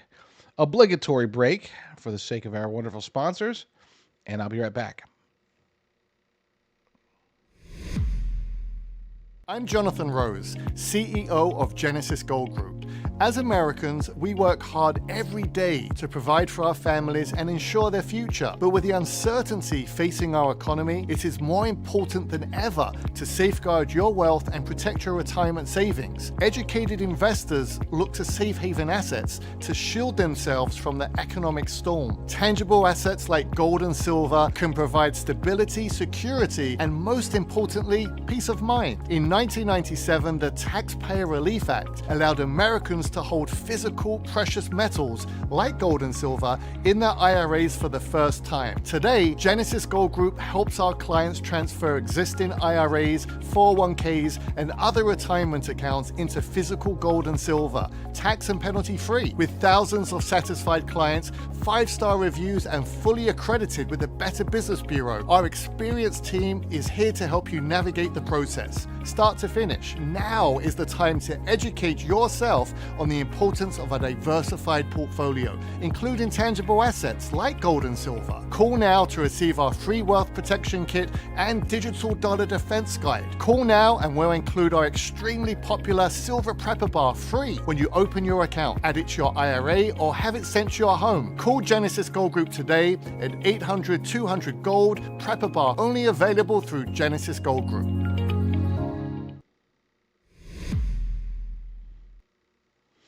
All right, I'm going to take it back to Fox News and see if they have any additional updates, see if they can confirm the report that we just read about four potential survivors of this horrible incident.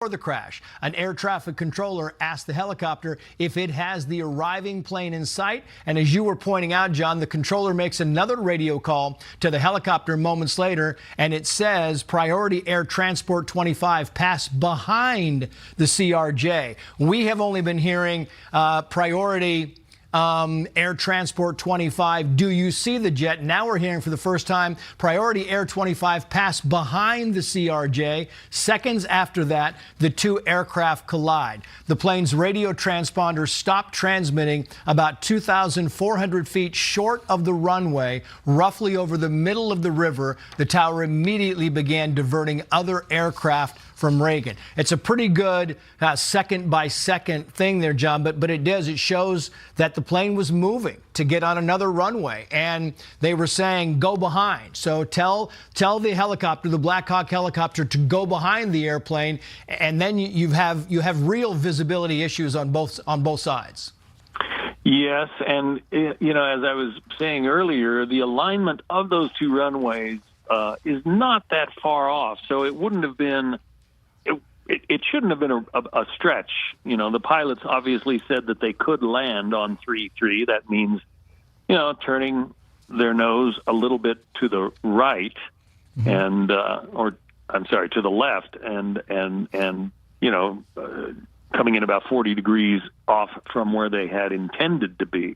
But that's not a difficult thing to do if they were still a few miles out. So apparently that's what they were going, that's what the plan was. But why the helicopter ended up in the middle of all this, that's going to be for the NTSB to decide. Yeah, and we've just got some new information about the helicopter. This is from the Army. It's saying that we can confirm the aircraft involved in tonight's incident was an Army UH-60 helicopter from Bravo Company, 12th Aviation Battalion, out of Davison Army Airfield, Fort Belvoir, during a training flight. We are working with local officials and will provide additional information once it becomes available. And of course, everybody's going to look at the words training flight, and a lot is going to be made out of that. It doesn't necessarily mean that an unexperienced pilot was at the controls at the time, John Scott. No, of course not. And, you know, they have to go through frequency checks, you know, get every 6 months or something, you know, do proficiency checks with a check pilot. So I'm guessing that there would have been, you know, the Army says there were 3 soldiers on board. I'm guessing there was a pilot and a co-pilot, and then sitting sort of behind and between them would have been a check airman who was making sure that they were following procedures and doing it by the book. And, you know, perhaps they may find that was part of what led to this accident. Perhaps, you know, the 2 pilots are so worried about or so, you know, occupied with trying to do the right thing, you know, that maybe they didn't spot the plane when they should have. You know, the rule in aviation is aviate, navigate, communicate. So whatever you're doing, you're supposed to fly your aircraft first and worry about everything else second and third. John Scott, if you get new information, we will go back to you immediately. Thank you for your time and your analysis. We appreciate it. I want to go back to the senior congressional correspondent, Chad Pergram, who happens to be live near Reagan National Airport covering this story. Again, it's all hands on deck for everybody. Chad, there's word that you can see part of the fuselage of the plane. What can you tell us? Let me kind of orient you where we are right now. If you're here and you're approaching the runway from the south, which is where this plane from Wichita was coming, if you fly into Reagan National Airport, what you start to see out into the water is almost a pier with a bunch of lights. This is kind of an extension of a landing strip. You know, when you fly into a larger airport that has a longer runway, you see those lights, you know, way in advance. They do that out in the water via this pier. And if you look out here over to the right, we can see what we think appears to be a little bit of that fuselage in that pier near those blue lights out in the distance there. We're just short of that runway, probably by about a half mile or so. And that's where, you know, we think that collision took place. And that's where that bit of the fuselage seems to be maybe semi-entangled in those runway lights that are actually out in the water on that pier. You can always see those when you fly into Reagan National Airport if the approach is from the south. The other thing that we've been told in the past few minutes here is that the cockpit and the main portion of the helicopter seems to be in the water and is kind of bobbing up and down, and we don't know precisely where that is in relation to where we think this fuselage is. You know, again, you could imagine an impact of that. We've seen some of the videos and possibly the extent of the explosion and the impact, so we don't know where they're looking exactly on that. We just see that array of lights over there. And you talked about this helicopter being out of Fort Belvoir. That is just south of here. You have the Pentagon that is very close to Reagan National Airport. In fact, if you fly out to the north, you virtually fly over the Pentagon as you make this hard bank to the left and going north over the Potomac River. If you were to drive south of Washington, D.C. on the George Washington Parkway, you would eventually get to Fort Belvoir. It's down to the south past Mount Vernon, George Washington's home, and so that's not very far. And I drive across what's called the 14th Street Bridge going into Washington, D.C. every day, or I take the Metro in, which goes across as well. And you see constant, very low helicopter traffic usually military, sometimes going to the White House for the president under the Biden administration, under the Trump administration. Often these other military, flights coming in. Sometimes they're going to the Pentagon, also going to Fort Belvoir, certainly. And they fly very low compared to those aircraft, obviously, because they come out. If they're going to the north, they go up and they bank immediately to the left. It's not as much of a concern if they're going to the south. But that's where that accident appears to have happened tonight. And just to do a reset here, so we're just south of the airport. The bulk of the airport is over here. That's where you see all those emergency lights. If you look in the distance, across the way, a lot of the emergency response has been on the D.C. side of this. And again, they have called emergency rescue outfits from all over the region, Maryland, Washington, D.C., and Virginia. And we've just heard constant helicopter, traffic up above. You can hear one right now, and every so often, and I've talked about this several times, where they come and they shine this big light. It's almost like the bat signal or something over the water as they're looking for debris, looking for survivors. And we're about, 2.5 hours into this now, Trace. This happened just around 9 o'clock Eastern time tonight. And we haven't gotten anything definitive of them pulling people, directly out of the water, survivors, maybe who might have been killed, unfortunately, if that in fact happened. We just don't know. We just know the stats on how many were on board the military helicopter out of Fort Belvoir, and approximately 60 persons on that aircraft out of Wichita, Kansas. So that's what we know right now. And again, they're going to have to go into this water. Mark Meredith, we talked about this earlier, just how cold that water is. In the hour and a half that I've been here now, the air temperature has dropped from about 41 degrees to about 38 degrees. It's not going to be as cold here in Washington as it was just a couple of days ago, where we had temperatures, kissing 10 and 9 above zero. So that probably helps, but that water is much, much colder, Trace. Yeah.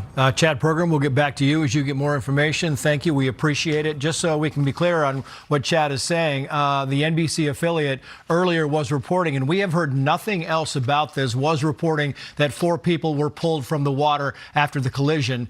We do not know the status of those people. Again, they said people, so anything is possible. They did not say bodies, and so that's the last we heard from that. But we are expecting a news conference very shortly on that.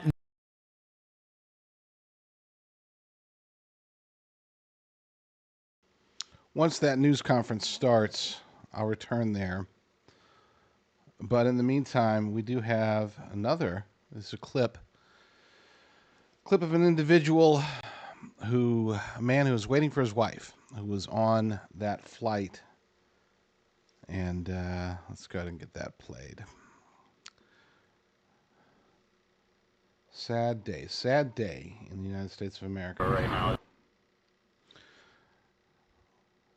Let's play that clip.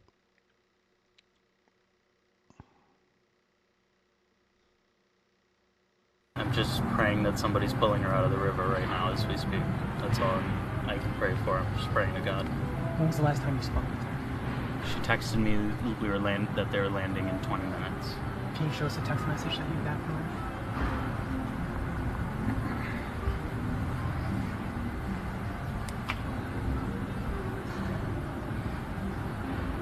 Landing in 20 minutes. The rest of my text did not get delivered. That's when I realized something might be up. I'm just praying that somebody's pulling her out of the river right now as we speak. Very sad. That's all. Very sad stuff. It's if you're watching, pray that there are survivors. Pray that they're getting the attention they need. Pray that anybody who is still in the water is found quickly, is treated. Any events like these, they'll be politicized. We already know that. The fact that it was an Army helicopter means that Pete Hegseth is going to get attacked. The fact that it was in D.C. means, it didn't matter where it was. President Trump would be attacked, and we heard earlier reports on X that somebody, I don't know who, but apparently somebody over at CNN was already trying to pin this on Trump, because that's what they do. They politicize it. Very disgusting. Very disgusting stuff. I'm just going through right now.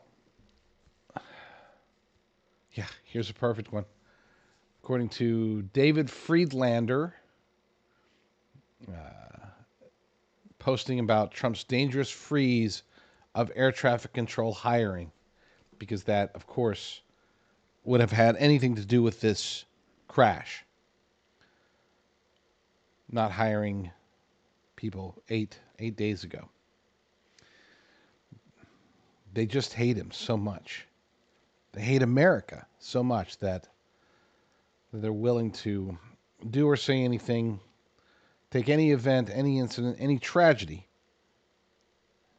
and try to turn it into something, to some way to attack America, attack MAGA, attack Donald Trump. 12 minutes ago, a report from Raw S Alerts. I don't know if it's Raw S Alerts. I don't know. Joint Task Force National Capital Region says the Black Hawk was taking part of a training flight. Okay, we knew that. If you were watching the report earlier.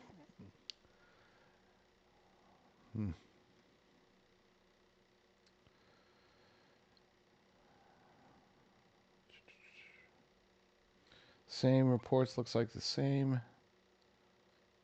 basic reports. All right. Again, I have my cohort, my better half, monitoring us.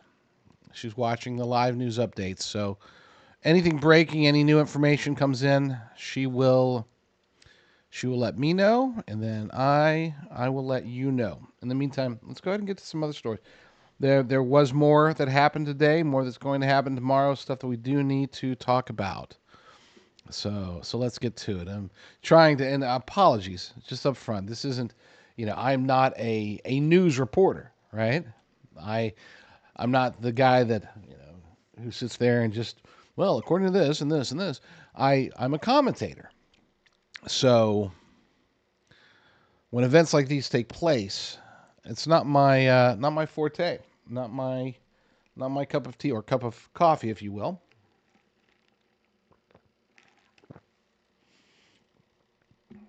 I give analysis, insight into events, commentary.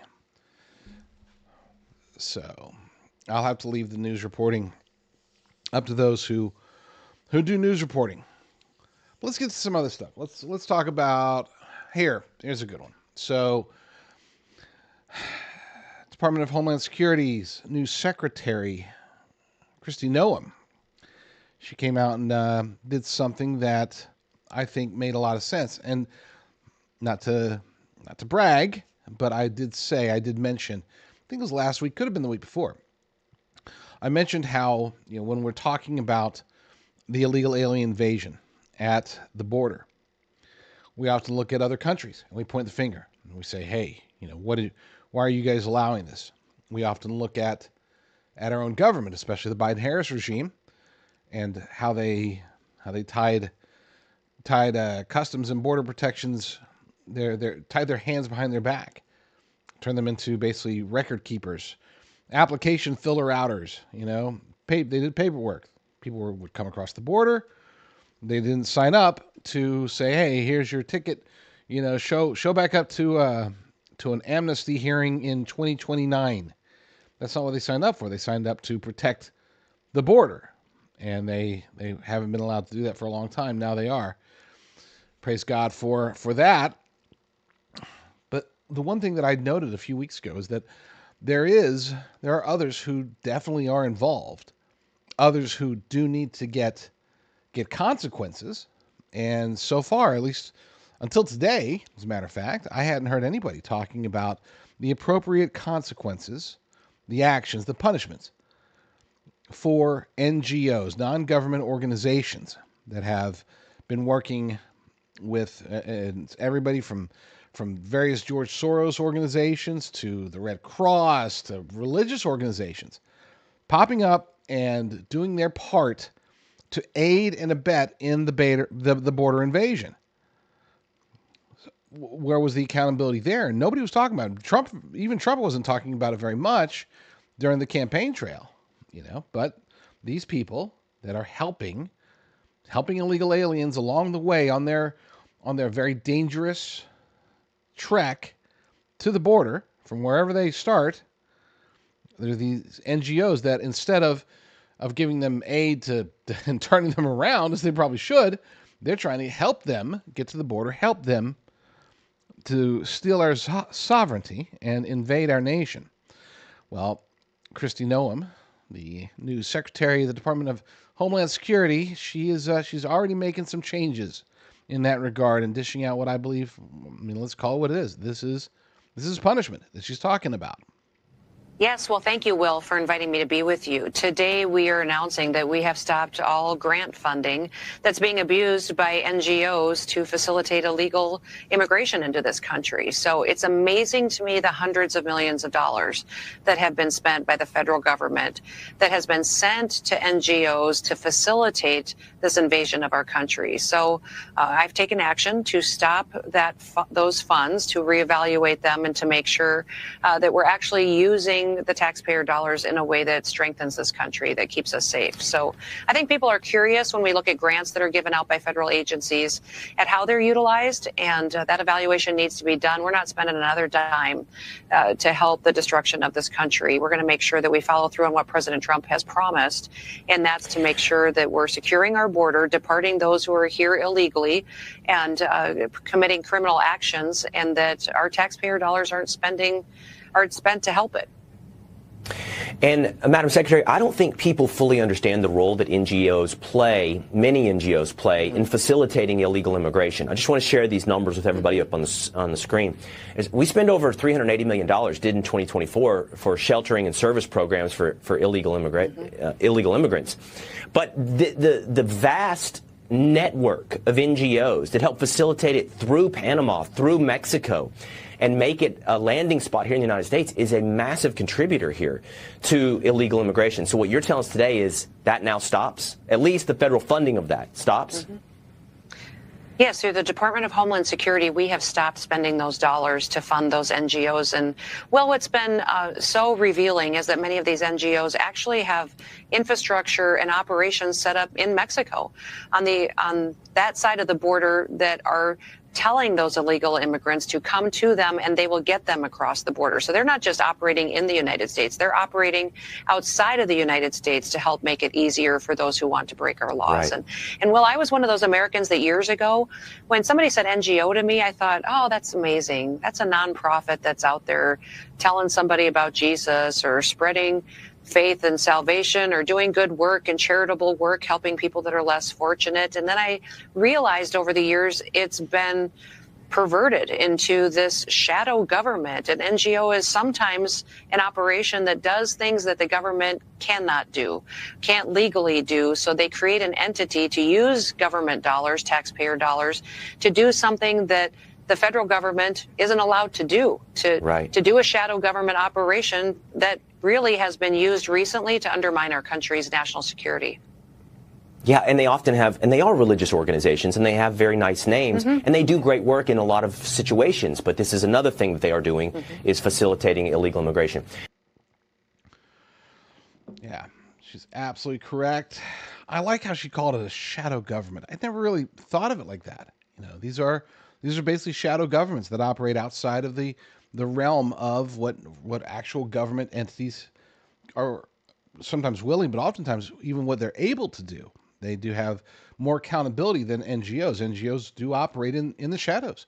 So to say that they operate like shadow governments, often very well funded shadow governments, is spot on. Until she noted that, I'd never heard that characterization before, but I do like it. And to be fair, I've always been skeptical of Kristi Noem. I've been skeptical of her for a long time. I thought she had, I don't want to scare anybody here, but she had a very Mike Pence-like vibe to her as governor. When Mike Pence was governor, and you could say this about both of them, they were both faced with legislation that would have helped helped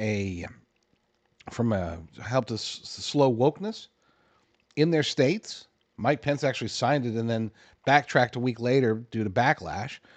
Kristi Noem ended up vetoing hers, letting boys still go into girls' bathrooms. She gave reasons. Mike Pence gave reasons. They both gave reasons, but to me, they felt they felt weak. Okay, very very milquetoast. And then when she came out and it appeared that she was one of the front runners to be President Trump's VP pick, I was very vehemently opposed to it. And then when it was announced that she was going to be DHS, I scratched my head. I even did a segment on one of my shows about how, wow, that doesn't make any sense. But it does now. I'm not gonna stop scrutinizing what she does. I'm still gonna keep my eyes on her. But when it comes to getting stuff done, so far, she's done great. Okay, she's done great. She's going out there on raids. I know it's a PR stunt. I know it's optics. I know. I thought it was kind of funny. You got all these big burly men. ICE agents. They're all packing and this and that, and then you had Kristi Noem. In like this like, I don't know, sort of an ICE-like outfit, but she had her long hair flowing down, and she had the ball cap on, and it was just like, I'm sorry, but I just kept thinking, wow, that's like, it looks more like a fashion statement than anything else. I know somebody's going to say, "Oh, you're being sexist." If that was a dude, no, if it was a dude who had long flowing hair coming out of the hat, and she just didn't look like she's there for business. She looked like she was there for a photo op, which she was. I mean, that's important. Okay, I know PR is a big part of this stuff. Other actions, including going on and doing these interviews and explaining how and why we're trying to make America safe again. This has been a very pleasant surprise. I am cautiously optimistic about Kristi Noem as the Secretary of the Department of Homeland Security.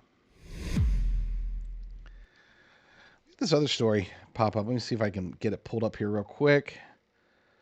We've had, again, for those who don't know, we are monitoring the situation in the Potomac, the situation in Washington, D.C., anything breaking that comes in. If we can get confirmation, for example, of the 4 survivors or any survivors at all, we will switch back to that information. But for now, we are going to talk about other things. And there was, I would say, I'll admit, I'm torn on this one. In one way, I'm glad, and in the other way, I'm not. Story that comes to us from the Independent Sentinel. President Trump will sign an order to send some criminal aliens to Gitmo. Now, like I said, I'm torn. On one hand, it's like, let's just get rid of Gitmo.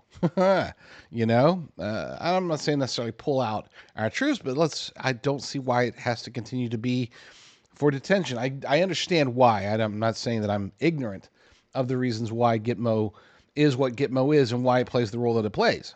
Okay? It's just easier to take take people and bury them over there, away from scrutiny, bury them over there where it's challenging to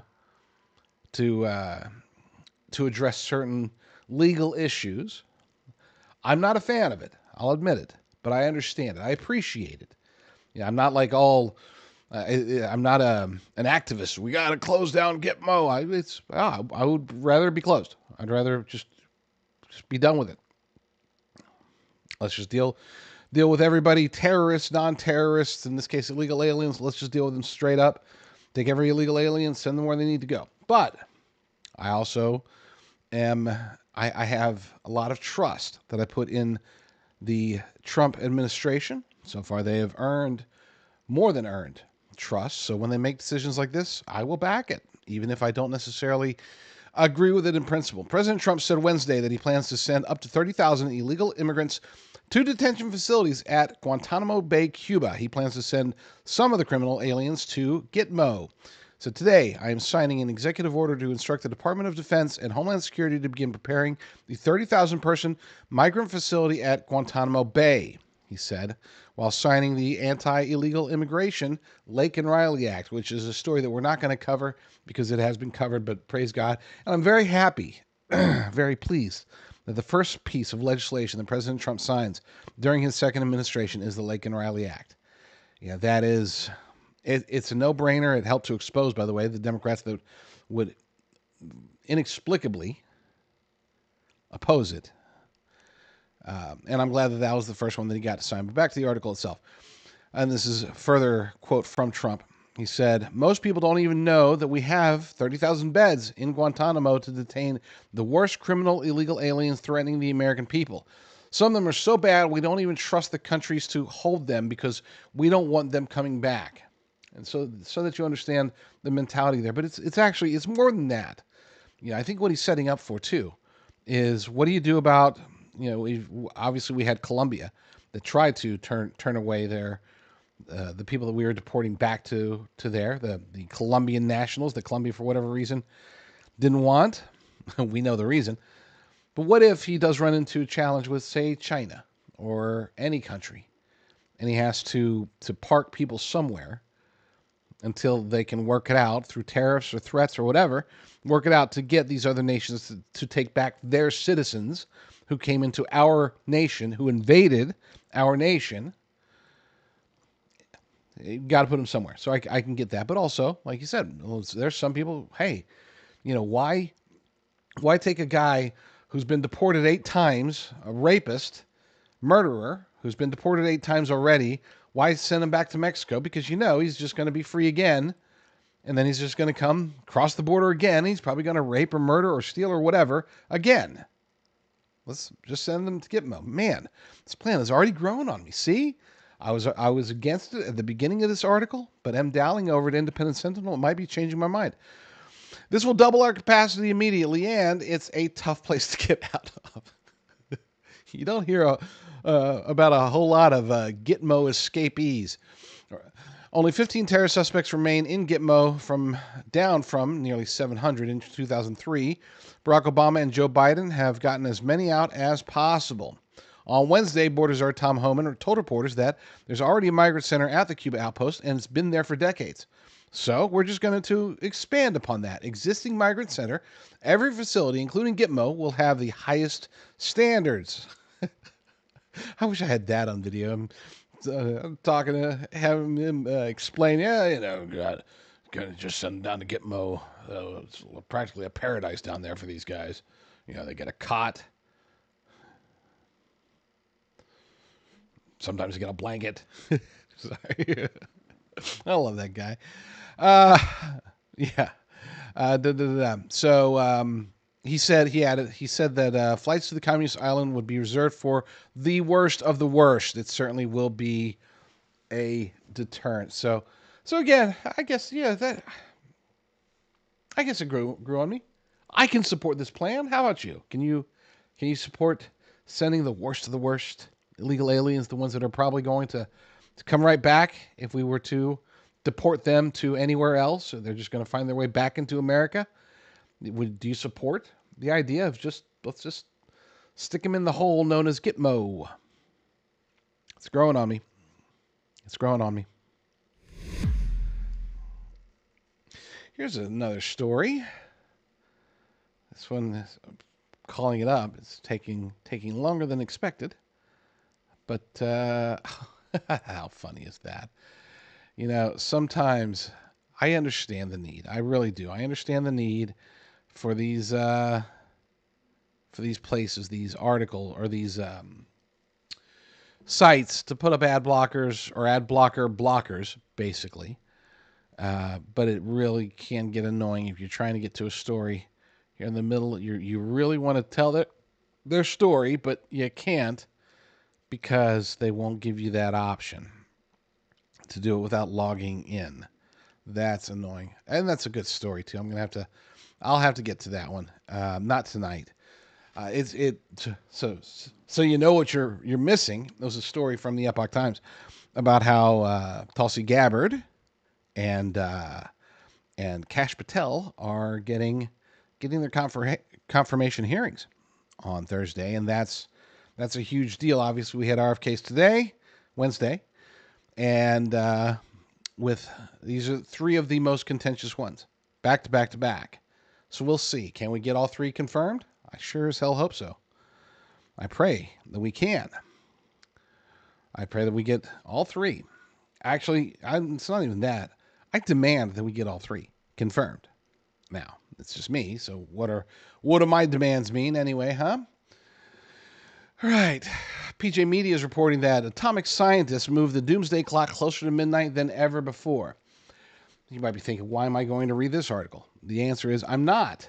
I just wanted you to see the headline. I wanted you to know how stupid people are.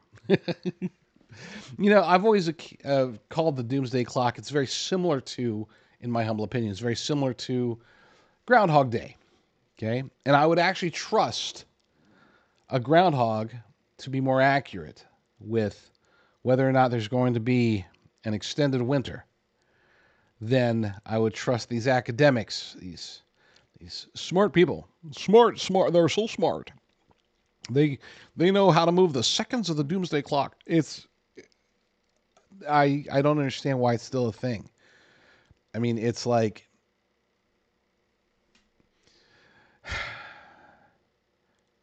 it's one of those things where people want to feel important, and so they latch onto something manufactured, something made up, like the doomsday clock, something that has literally zero bearing on anything ever in anything at all. The doomsday clock doesn't tell us how close we are to doomsday. It doesn't tell us when the world's going to end.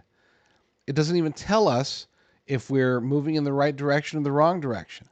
All it tells us is the feelings of very woke academics, because they always are. The people that are involved with this are always, 100% of the time, they're woke academics who are basically telling us how they feel and holding a press conference about it. That's it. They're butthurt because President Trump won the election, because President Trump is in there making changes. So it's like, we're going to move the doomsday clock closer to midnight than ever before. And to be clear, I've never understood why they use the clock anyway. Because if things get better, then technically speaking, they're supposed to move it back, right? It's like 11 p.m. It's an hour before midnight. And I guess that used to be really close, but now they've gotten it down to minutes, and now they've gotten it down to seconds. And we're 3 seconds away from total obliteration of the human race, thanks to Orange Man Bad. So no, I'm not going to read you that article at all. Let's take a short break. Let's talk about beef. Again, I think I reiterate this every time, or I don't reiterate it every time. I should reiterate every time that if you use promo code STEAK40, you get the maximum discount possible, even better than my awesome discount of JDR. The only caveat there is that it only works on what's called original steak, beef steak, I think is what it's called, beef steak. So you got a 1-pack, a 4-pack, and a 10-pack of what's called beef steak. The reason that it's called beef steak, just so everybody understands, is that we, at Prepper All Naturals, we use only the highest quality cuts of meat. Okay, it's literally the exact opposite. I don't know if I'm allowed to say this, but like the stuff that we don't use when we have our cattle slaughtered, the stuff that we don't use actually gets sold to a different prepper company. I'm not kidding you, because they want the cheapest cuts of meat that they could take, and they can ground up into what is it? What do they call them? Crumbles, beef crumbles. There we go. Put them into beef crumbles and say, hey, look, we got freeze-dried beef. It's the lowest quality, nastiest beef ever. We, on the other hand, we use ribeye, New York strip, tenderloin, and then we have what's called beef steak, which beef steak is the rest of the good stuff. Okay, it's chuck, it's sirloin, it's the parts of the meat that is still very, very good, just not ribeye, tenderloin, or New York strip. That's all. There's no crap in there. It's just the good stuff. So if you go there and you use promo code STEAK40, that's one word, STEAK, STEAK, and the number 40, you'll get 40% off on just the beef steak, the 1-pack, 4-pack, or 10-pack. If you're buying anything else, use promo code JDR and you get 35% off. So get the extra 5% on the good stuff and then do a separate order and get your ribeye, your New York strip, your whatever. With that said, that's my ad before playing the ad. Last year, my long-term storage food company, Prepper Farms, was partnered with and actually owned by another corporation. I know that nobody knew this. Very few people were even aware that this was the case because our production, our systems, everything was in place and working just as it should be. People would go, they would put in promo code JDR at prepperfarms.com. They would receive the maximum possible discount, as always, and then they would get their long-term storage beef.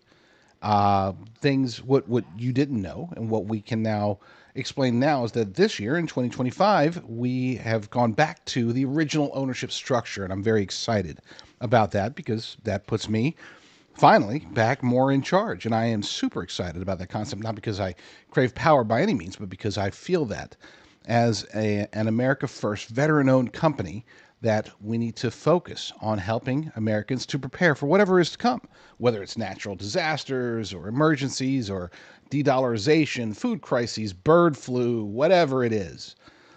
We do expect something to happen, which is why we built prepperfarms.com in the first place. The idea here is to get high-quality, all-American, all-Texas beef, the good stuff, ribeye, New York strip, tenderloin, all of that good stuff, and freeze dry it naturally to give it a 25-year shelf life. We don't add any preservatives. There's only one ingredient, and that's beef. Lasts 25 years in the bag, and that's awesome. So support this show, support me, support yourself and your family. Protect yourself for the future by stocking up on long-term storage, high-quality beef. Go to prepperfarms.com. That's prepperfarms.com. Use promo code JDR, and you will receive the maximum possible discount.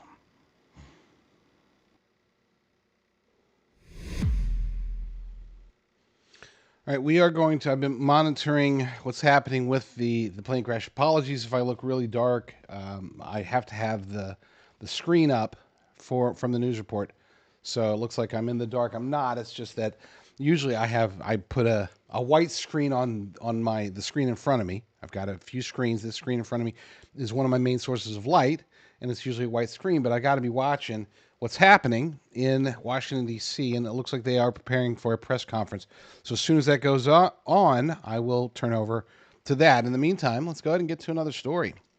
This one comes to us from Michael Snyder over at the Economic Collapse blog. 11 random facts that show that America is rotting and decaying right in front of our eyes. And this was actually posted on Tuesday, but not much. Everything he puts in here still applies today. We are in far more trouble than most people realize. Fentanyl and other drugs are ravaging our cities, and homelessness, poverty, and hunger are rapidly growing all around us. Meanwhile, our federal government, our state governments, and our local governments are drowning in debt, and economic conditions are steadily deteriorating. Corruption is rampant, incompetence is seemingly everywhere, and the moral decay of our society is accelerating. Unfortunately, much of the population is completely oblivious to what is going on because they are deeply addicted to the electronic gadgets that they are constantly staring at. The following are 11 random facts that show that America is rotting right in front of our eyes. I know it sounds a lot like 11, but it looks like they're getting ready to do the press conference, so we're going to buzz through this. A new study, number one, a new study has discovered that smartphones are making teenagers more aggressive and are causing them to hallucinate. No shocker there. That study came from the New York Post. Number two, according to Bloomberg, our cost of living crisis is driving more working Americans than ever to seek assistance from food banks. And this is something that's been the case for a long time. Throughout the entirety of Joe Biden's so-called presidency, we experienced this. We saw more and more people, due to inflation, due to rising lower buying power combined with higher food prices and fewer jobs. Very horrible formula. And yes, a lot more people were trying to go to food banks. Number three, the U.S. national debt was sitting at about $10 trillion when Barack Obama first entered the White House. And I remember when they were saying that it's like 10 trillion was unfathomable that it had gotten that bad. And yet here we are today at $36.2 trillion. No commentary necessary. If you're watching this show, you're smart enough to realize that that's not only unsustainable. We may be at the point, beyond the point of no return. But, as Winston Churchill said, when you're going through hell, keep going. But we don't want to keep going with the debt. We want to work it down. Okay, just to be clear, I'm not suggesting, hey, modern monetary theory, let's just keep the debt rising. Number 4, criminals freely roam the streets, but a pastor in Ohio could face jail time for using his church to house the homeless. I'm going to read a little bit of this one. The only problem is that while opening up his church, Dad's Place in Bryan, Ohio, to the homeless, he's also opened himself up to the reality of city code. Pastor Avell has known that this was not permitted use and that he does not have firewalls. He does not have sprinkler systems, said Bryan Mayor Kerry Schlad. The kind of things you need in a residential facility. In other words, he didn't meet code, so homeless people during the winter must sleep outside because that's going to be safer for them than staying inside in a building that doesn't have the right permits. Welcome to America.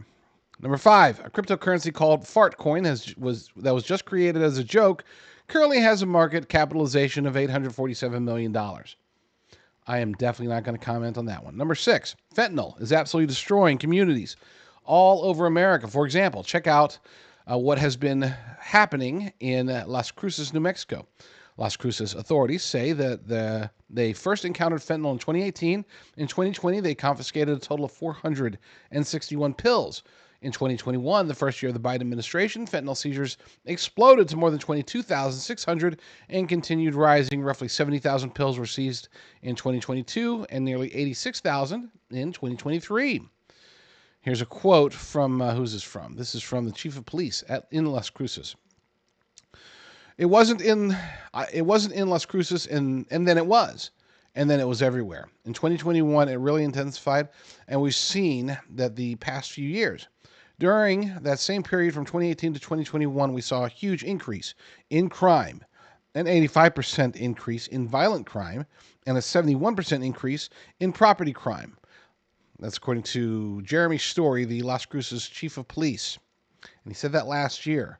I'm sure it got worse. In 2020, number 7. In 2024, corporate bankruptcies in the United States reached the highest level since the 2008 financial crisis. Again, no need to comment there. Number 8, we don't hear much about cargo theft, but it's reached a staggering $454 million in 2024. That was a brand new all-time record. Pirates. Arg. Number 9. According to the New York Times, 15% of the quote-unquote women in our federal prisons are transgender. And I noted this the other day, but I'll go ahead and say it again. Transgender women allegedly account for 1% of women. I don't think it's really should be that high, but that's what they say. That's the number. They say approximately 1 out of every 100 women is trans. In other words, they're a dude. But 15%, in other words, 15 out of every 100 women incarcerated are trans. Now, that tells us one of two things. Either people who suffer from the mental illness of transgenderism are 15 times more likely to commit crimes than those who do not. Or there's a whole lot of men who don't want to be in a men's jail, so they pretend to be trans so they can get into a women's jail where they can, have sex. Oftentimes by force. Versus in a men's jail where many of these guys would be having sex, they just wouldn't be having the type of sex that they would want to have. So I don't know. Which one is it? Is it a combination of both? Probably. Probably is both. But either way, it does not speak well of the transgender community. Number 10, most of the foods on our grocery store shelves are highly processed, and since highly processed foods are less expensive, many U.S. consumers tend to gravitate to them. All I got to say is the Senate needs to confirm Robert F. Kennedy Jr. so that we can make America healthy again.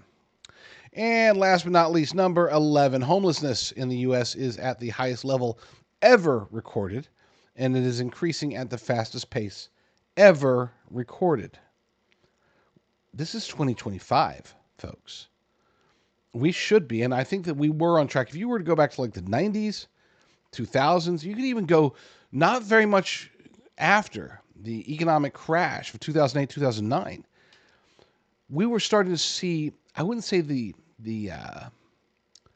end of homelessness, that we weren't even close to that, but we were starting to see a leveling off, even in blue cities.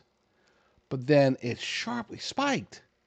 And it wasn't just during the Biden years. It was spiking in many cities, especially like, for example, San Francisco, when with Governor, or at the time, Mayor Gavin Newsom, we started seeing it was homelessness spike. And here's the weird part, is that even though the homelessness was spiking, the amount of money that was spent on it was going up exponentially. That shouldn't be the case, right?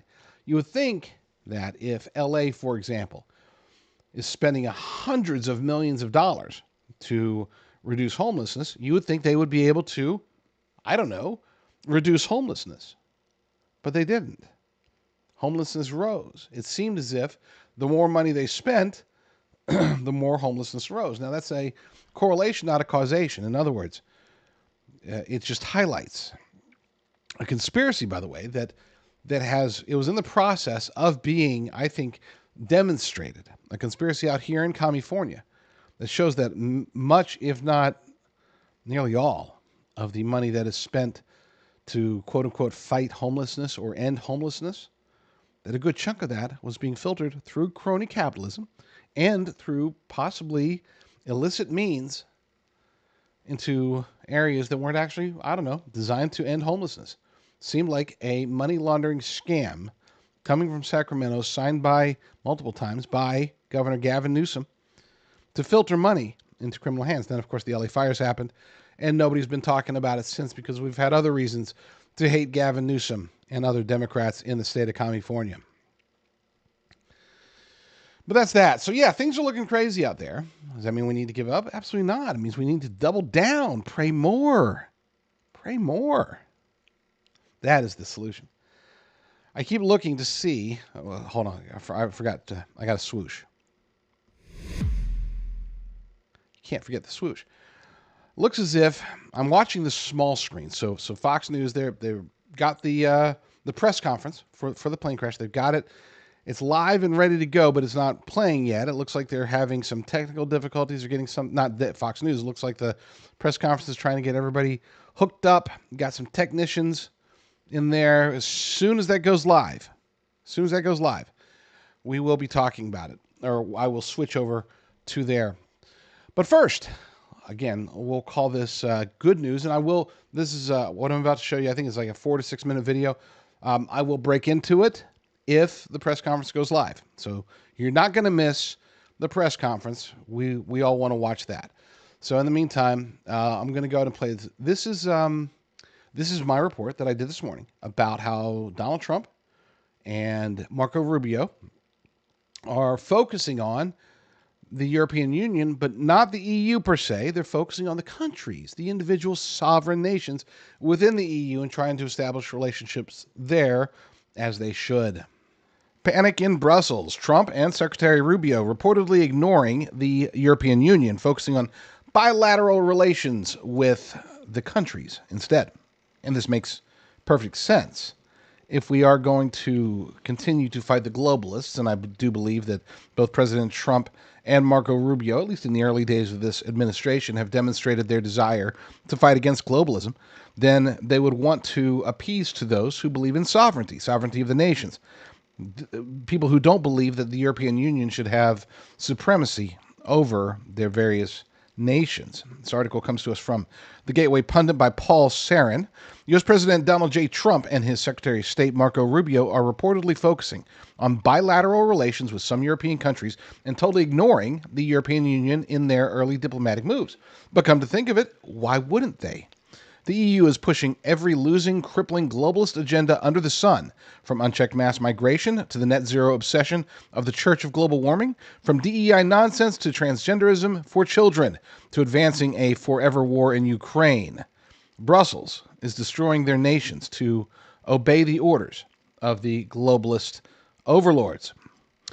The most prominent point of tension, but far from the only one, is the unfairness of the trade imbalance. And here, this comes to us from Trump's speech at the World Economic Forum, where admittedly, I was concerned, why would he be speaking there? And then I watched the speech and was like, oh, okay. He wanted to speak at the World Economic Forum so he could throw down the gauntlet and insult the globalists. According to his speech, from the standpoint of America, the EU treats us very, very unfairly, very badly. They make it very difficult to bring products into Europe, and yet they expect to be selling, and they do sell, their products in the United States. So we have, hundreds of billions of dollars of deficits with the EU, and nobody's happy about it. And we're going to do something about it. They essentially don't take our farm products and they don't take our cars, yet they send cars to us by the millions. They put tariffs on everything, on things they want to do. We have some very big complaints with the EU, and it's not just about the economic aspect of it. It really is the war stance that the EU has taken. It's not just NATO. We always point our fingers at NATO, and rightly so, but the European Union has done their part to continue to flame the fires in Ukraine. They have done their part to continue to promote globalist agendas that go far beyond just, trade deficits and war. Global warming, of course, is their primary skeleton key that they use to try to force their citizens into accepting totalitarianism. And they need this totalitarianism because the other aspect of their globalism, which is, of course, the invasion from the Middle East and from Africa into their continent, into their so-called union, this is being pressed by them for a reason. They are, we always talk here about replacement theory. They are in the midst of replacement fact. There is no theory about it. They are replacing Europeans with as many people as possible from the Middle East and from Africa. And this isn't coming from the nations other than those that are appeasing the globalists in Brussels. This is coming from Brussels. This is their desire. Their goal is to establish the European Union as the ultimate melting pot, so to speak. Except the unfortunate and sad part is that the version of melting is based upon a fire that they simply cannot control. Report from Fox News says that D.C., that the Reagan National Airport in Washington, D.C. will be closed all day Thursday as well. So that it's going to give them time to investigate. So it will open back up Friday morning at 5 p.m., barring anything crazy happening. They say they're about 10 minutes away from the plane crash news conference. So we do have time for another story. Let's go ahead.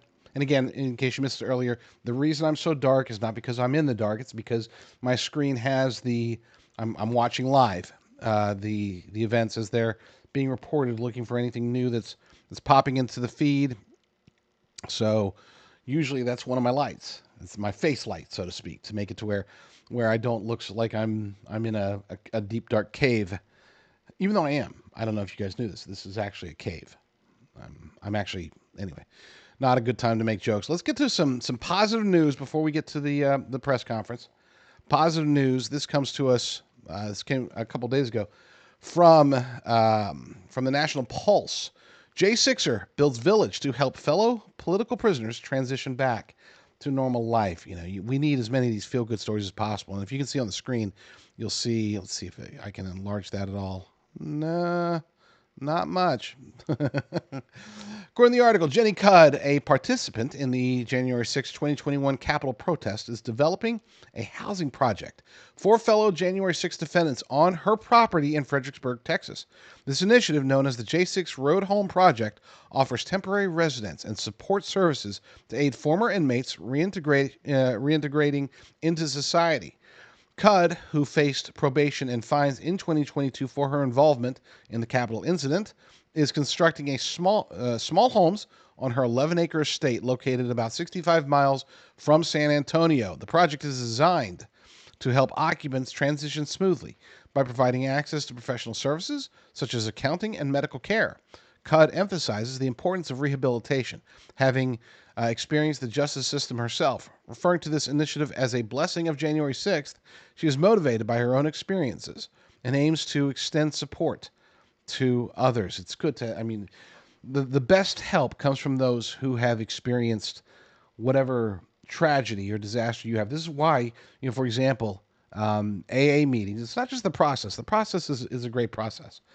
But it goes beyond that. It's because you know that you're surrounded by people who have or are experiencing the same things that you have or are experiencing.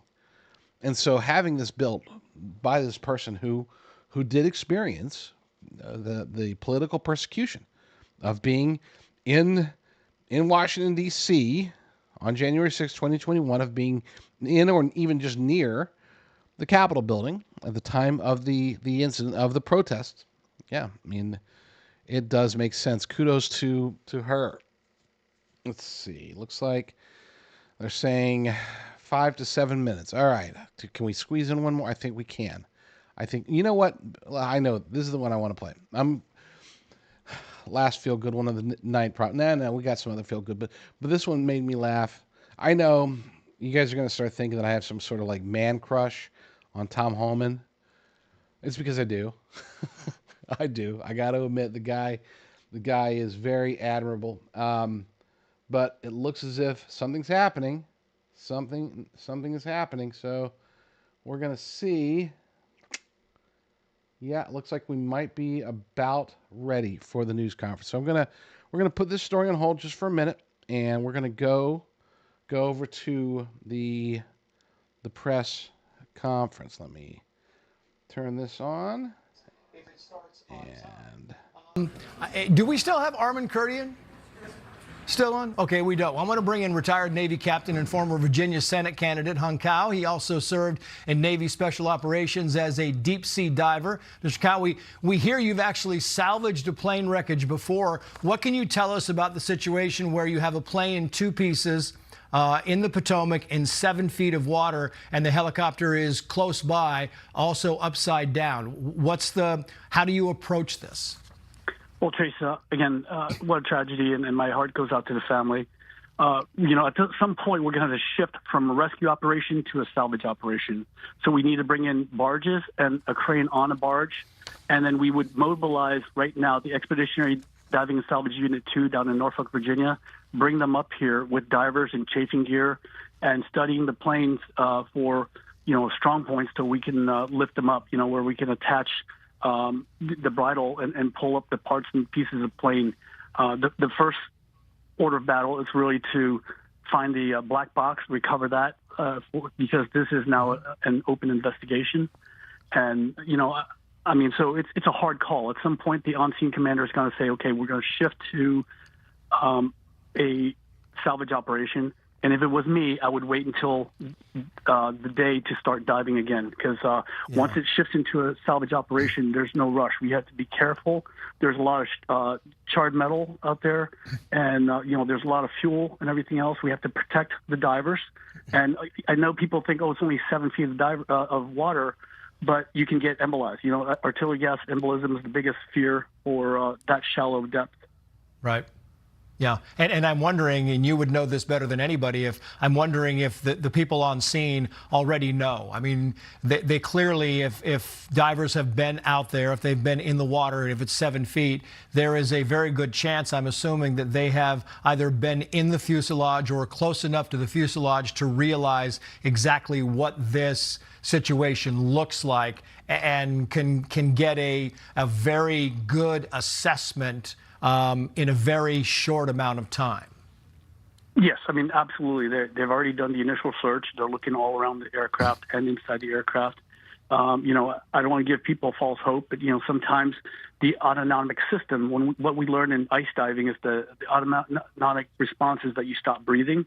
That's why you hear stories of kids falling through the ice and they're found like 20 minutes later and resuscitated and they're alive because your body just stops breathing, right? It's just an automatic thing that God gave you that just stops all the breathing. And but, you know, this has been a while now, and so at some point the on-scene commander is going to have to call it and say, okay, we're shifting to salvage operations, and at that point the salvors would come in. Like, you know, we've done a lot of these salvage operations before, and you just take your time and do it right, because you don't want to put other people in danger, other divers, and you know, and you want to recover the plane as intact as possible.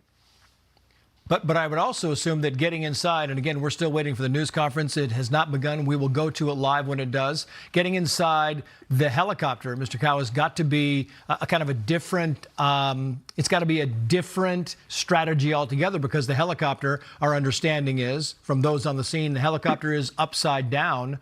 And I'm not sure if that makes it accessible. Do you have to go underwater to access it and then go up into the helicopter where there might be air pockets, and so that seems to be a little bit more difficult of a situation to figure out? Again, I would open the two doors and then put a bridle through there, and then using a crane, I'd pull the fuselage out of the water. That would be the first thing we recover, obviously. And that's why I want to float some barges there and a crane on a barge so you can safely recover these fuselages. Yeah.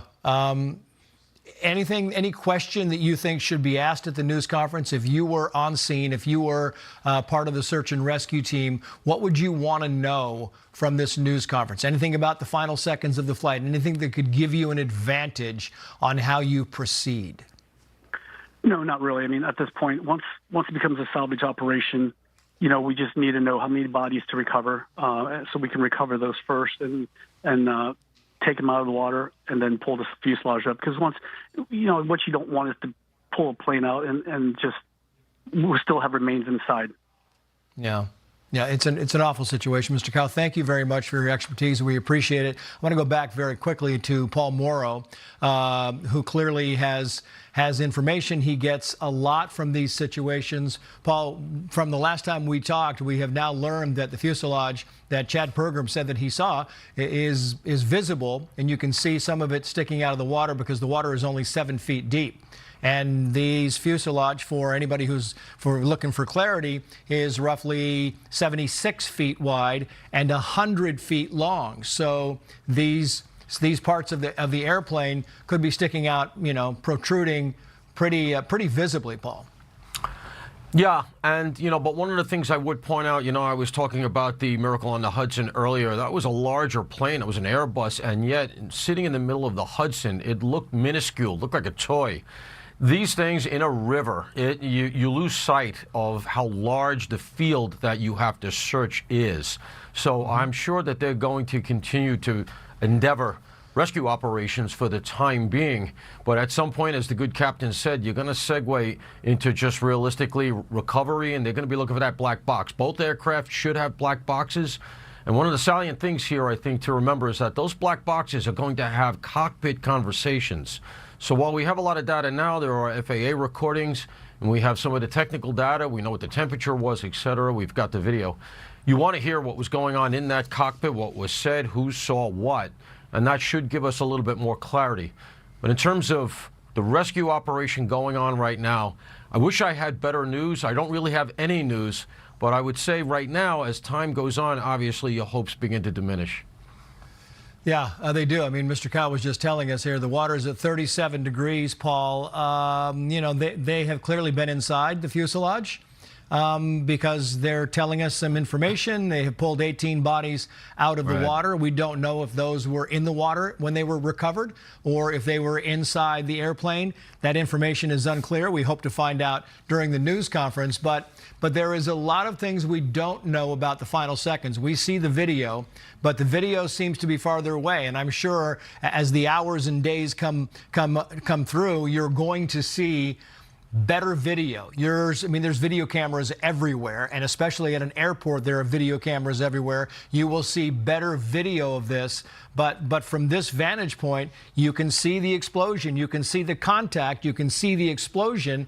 It's just really hard to tell at which point on the aircraft the explosion happened or the contact happened, Paul. Yeah, exactly.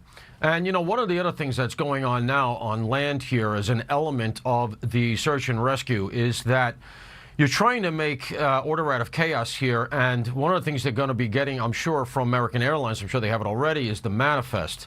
You want to see who was on that plane, but that doesn't mean it's entirely accurate.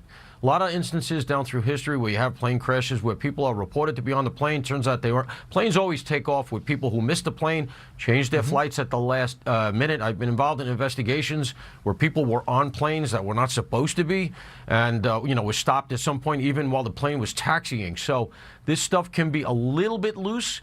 And so you're going to be wanting to try to match up the manifest with, unfortunately, the 18 bodies that we know so far, because what comes now, and this is going to be left likely to D.C. police, is going to be death notifications. They'll be in contact with other agencies in various local areas. Sometimes the local agency will go out, the local police, depending on where the people are from. But this is obviously about the toughest job that any police department or federal agency has to ever do. But at some point here, when this information is hardened up and you got the right name and you got the right person, we're going to get into that piece of it as well as part of the whole aftermath here. Yeah, and it's also, one of those things where people are wondering who was on the plane, who was on the flight coming in from Wichita into Wichita, the home of Cessna, coming in from Wichita into D.C. Were there any prominent people on board the airplane is another question that will be asked in the next several minutes and hours, Paul, because you have this situation where every plane that lands in the D.C. area potentially has a prominent member of the government or a lawmaker, and the list goes on. Sure. And so the thing about this is you absolutely have to get that right. And so they, I am sure, are being very meticulous before making any notifications, because they want to make sure they got the right people and, because God forbid you do the wrong thing. The other thing that we should mention is that there is going to be, as we've said, the airport's closed. It's one of the busiest airports in the world. And so you have a lot of people stranded. And one of the things you don't really hear about that's kind of going on offset here is that you have thousands of people who are at that airport expecting to leave, and they're stranded there.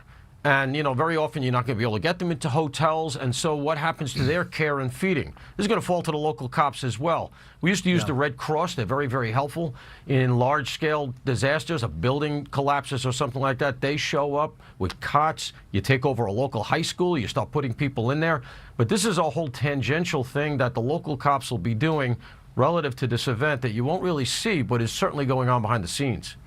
Yeah. Paul Morrow, thank you, sir. We appreciate it. Let's bring in John Scott, the host of the Fox Report. He's also a licensed pilot with more information on this. Now, John, are you going over any of the transcripts, any of the tower recordings? What have you gleaned? Any tone or tenor that you heard from the people who were speaking?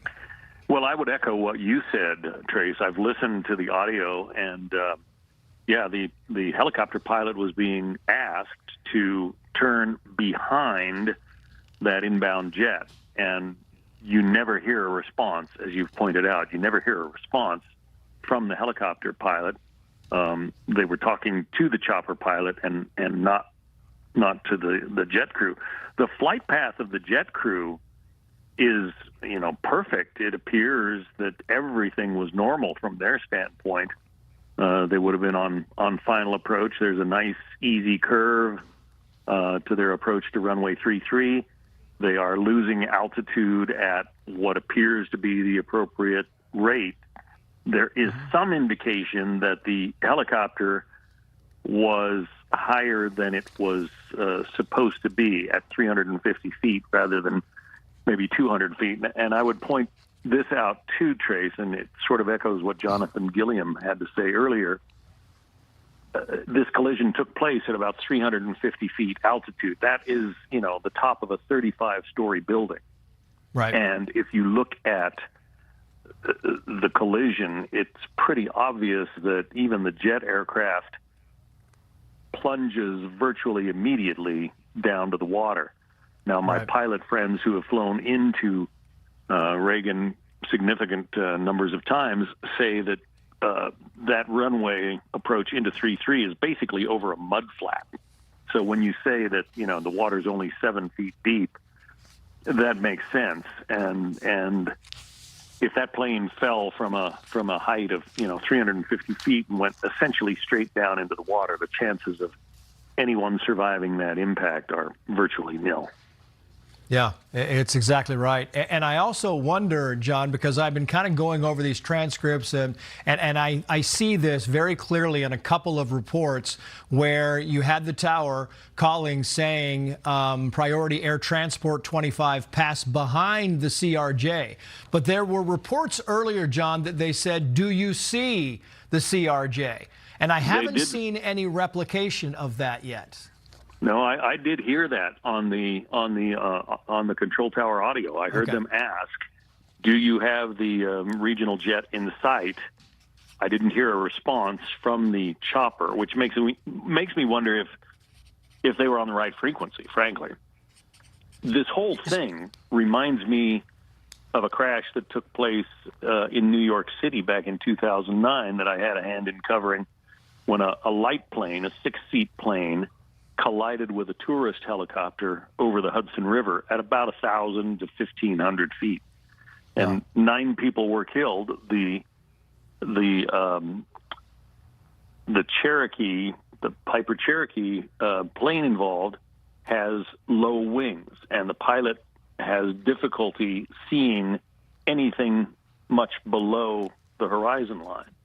The helicopter was sort of overtaken from the rear, and the two just didn't see each other.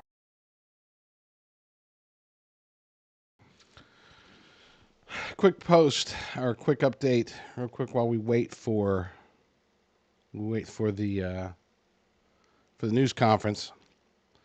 President Trump posted, "The airplane was on a perfect and routine line of approach to the airport. The helicopter was going straight at the airplane for an extended period of time. It is a clear night. The lights on the plane were blazing. Why didn't the helicopter go up or down or turn?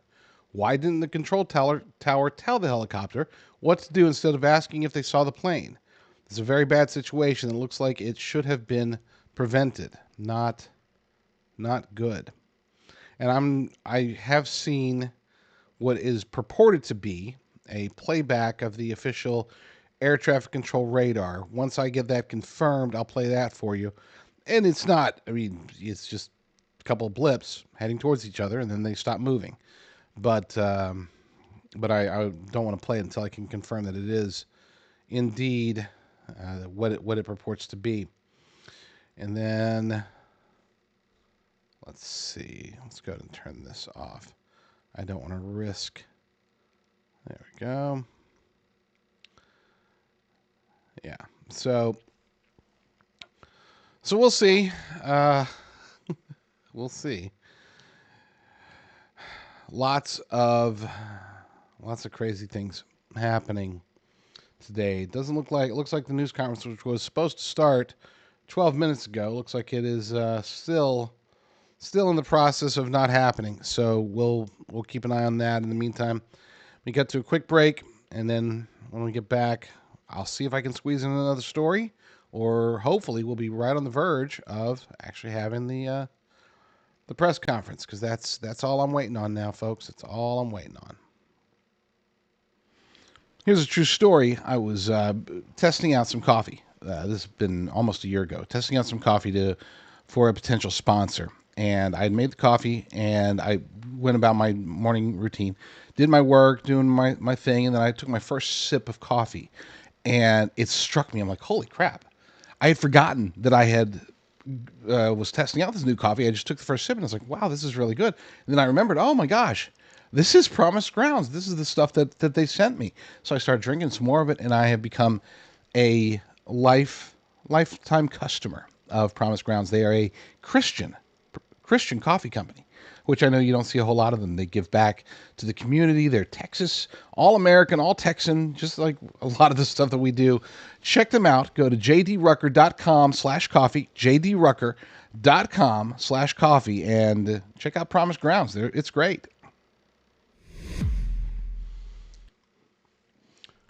As of now, still nothing out of the press conference. It's running a little late, but again, I would much rather they have it. They're accurate. That is far more important than being fast. We want to get the information as quickly as possible. I'm going to go over to Truth Social. Let's see if President Trump saying. Well, first let me refresh Revolver. Revolver News is where we've got that as the top story currently over on at thelibertydaily.com. Have several stories, obviously, for this particular story, but we'll skip that. Chad Pergram is back on Fox News. Doesn't look like anything happening there. So let's see what President Trump is saying over at Truth Social. We already had the one report earlier. Let's see if he's got anything else. No.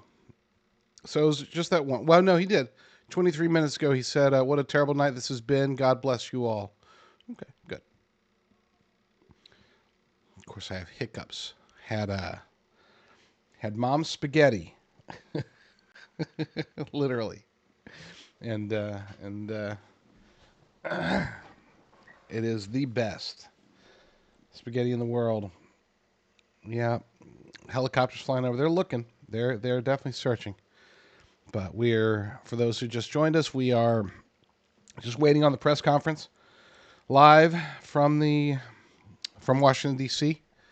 regarding the plane crash. American Airlines flight out of Wichita collided with a Black Hawk helicopter, 60 people on board the airplane, 4 members of the Army on the Black Hawk. We've heard from the FAA. They're investigating, of course, but we heard the recording of the conversation, and it struck me that it was a one-way conversation. In other words, they were telling the Black Hawk, hey, do you see the plane? And then next thing you know, they instructed them, pass behind the plane. In other words, don't let the plane come in. You go behind them. You're on a collision. I mean, they didn't say collision course, but they were clearly alarmed. And yet, any of this happened. I'm not going to throw out any conspiracy theories just yet, because tremendous. It's almost certainly this is just a sad and unfortunate accident. It's just miscommunication, errors, at least one error, if not multiple errors, committed by some of the people involved. Seems as if the airplane, the American Airlines airplane itself, from what we've seen, from what we've heard from everybody so far, they did everything they were supposed to do. Okay, they were on approach, they were following instructions. I don't know if this is an FAA issue, an air traffic control issue. Obviously, it's an FAA issue. I don't know if the air traffic controllers were at fault. Don't know if the pilots, the Black Hawk, were at fault, or a combination thereof. But it is odd. There are definitely oddities here. This shouldn't have happened. And it appears that, it looks like we're getting closer. Looks like they're doing more. I think they're doing more. Let me see, make sure that we're live. Yeah, we're live. Attaching more things to at the press conference. So it looks like it's going to happen here any second now. I'm hesitant to jump on another story until we get that. But then again, I don't want to listen to Fox News. So, yeah, we're going to take a chance. We're going to take a little bit of a chance here, and I'm going to go ahead and turn it back over to Fox News in hopes that, number one, the press conference starts any second. Number two, they give us some information rather than just continuing to reiterate what we already know. So let's give it a shot. We'll see. Stand by.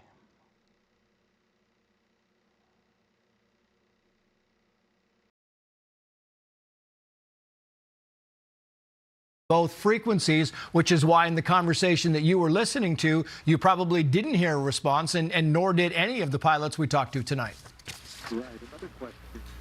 Military aircraft use the UHF frequency primarily for their communications. Some of them are equipped with VHF frequencies, which are what jetliners and small general aviation aircraft like mine use. So it could be that he was on a helicopter frequency or he was on a UHF frequency and maybe talking to the tower, but just not getting the transmission through. That's all going to be part of the investigation. Yeah, and speaking of the investigation, John, we have that recording now. I know you've probably heard this, but we're going to play it twice. This is the air traffic controller talking to the Black Hawk helicopter. We're going to play it for you a couple of times because it's quick. So listen into this, and then we'll bring John Scott back and get his take on this. Watch. American 4782 by bat number and visual. American 472, Washington, 1 star, 32317. Did you see that? American 472. American 3130, go around, turn left end 250, climb maintain 3000. Okay, left end 350, 3000, American 3130. American 4782 by bat number and visual. American 472, Washington, 1 star, 32317. Did you see that? American 472. American 3130, go around, turn left end 250, climb maintain 3000. Okay, left end 350, 3000, American 3130. Yeah, we kind of looped it a couple of times to hear there, but the thing that I'm caught by and in that, John, is where he says, "Did you see that?"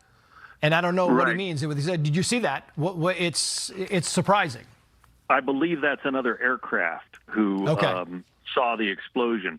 What happens, and I took a minute to listen to that exchange after the last time you and I spoke. And yes, he does first say to the chopper, he says, TAC 25, do you have the CRJ in sight? And then almost immediately he says, TAC 25, go behind, meaning fly behind the regional jet. And the collision takes place in less than 5 seconds after that last transmission, more like probably 3 seconds. And so, and you didn't hear it, but it's, and again, and this is unclear, John, but it appears that the helicopter pilot or one of the helicopter pilots did respond, and it would have been, we presume, in that 5 second window before it hit the plane. It's the instructions from the tower are so rapid fire. I mean, the ATC barely turns off his microphone after asking whether the CRJ is in sight, and then he gets back on virtually immediately. So there was not a lot of time for the chopper pilot to respond. And again, if he was on a different frequency or even on a different band, on a UHF band, it just, from everything that I'm hearing, it sounds like the two were not talking to one another. They just, the tower wasn't hearing whatever the chopper was saying.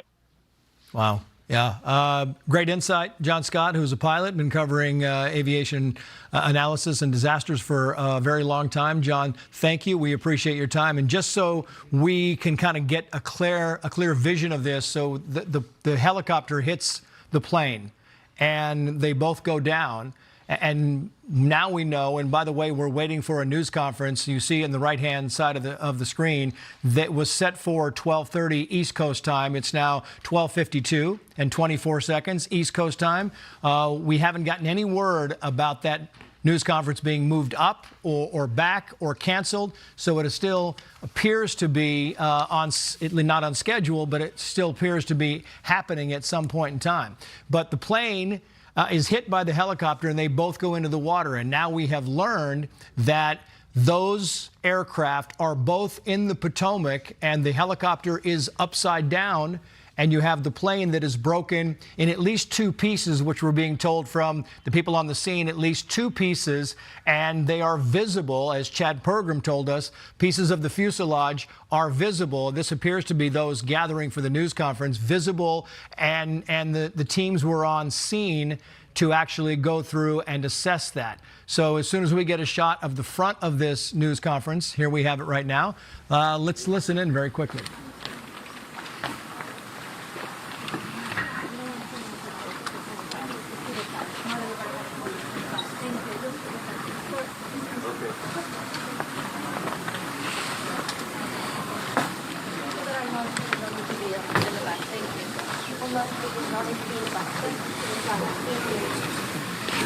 I'm Muriel Bowser. I'm the mayor of Washington, D.C.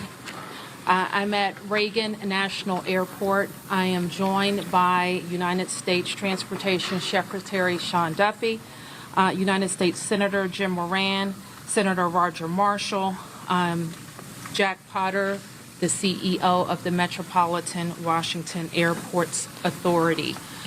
We are here to brief you on the very tragic events of this evening, where we know a passenger plane coming to the airport here collided with a military helicopter. Our fire department, DC Fire and EMS, supported by fire departments and police departments from across the Washington metropolitan region, are executing a rescue operation in the Potomac River. They are working diligently in very dark and cold conditions, cold water, to execute this rescue operation. We have had the opportunity to be briefed by American Airlines officials. I'm told that American Airlines leadership is on the way to Washington as well. And officials are in the airport talking to families now. We do have a 1-800 number where families should contact us, should contact American Airlines for more information, and we will be providing that information shortly.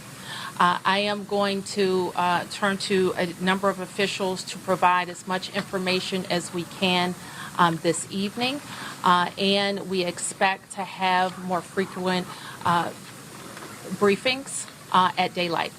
So with that, I'm going to turn to Secretary Duffy. Thank you, Mayor Bowser. I think for all of us, we want to extend our thoughts and prayers to those individuals who were impacted by the events tonight, their families. We know this is a very difficult time for all of them. I want to join the mayor and everyone here too, extending our thank you to the first responders who, again, in very difficult situations and environments, are out there searching and attempting to rescue. Tonight, I spoke with President Trump and his team in the Situation Room. I had a conversation with Secretary Pete Hegseth as well, and then with the Kansas delegation and the mayor and others in leadership, as well as Governor Youngkin from Virginia and Governor Kelly from Kansas. From the Department of Transportation and FAA's perspective, we are going to offer full support to those on the ground, to the mayor, but also to the NTSB, who is going to be conducting the investigation in this matter. We are going to provide all the support that's necessary. Mayor. Thank you. So with that, I want to ask Chief John Donnelly from DC Fire and EMS to provide an update. Good evening, everyone. I'm John Donnelly, Chief of DC Fire and EMS. This evening at 8:48, an alert was sounded, initiating a large regional response to a report of an aircraft crash on approach to the airport. This response includes first the Metropolitan Washington Airports Authority's Fire Department, the District of Columbia Fire Department, the Metropolitan Police Department, and the U.S. Park Police to respond into the area and to sort that out. At 8:58, the first units arrived on the scene and found an aircraft in the water and began rescue operations. This incident has grown. There's currently about 300 responders working. We have boats from all throughout the region, police and fire boats.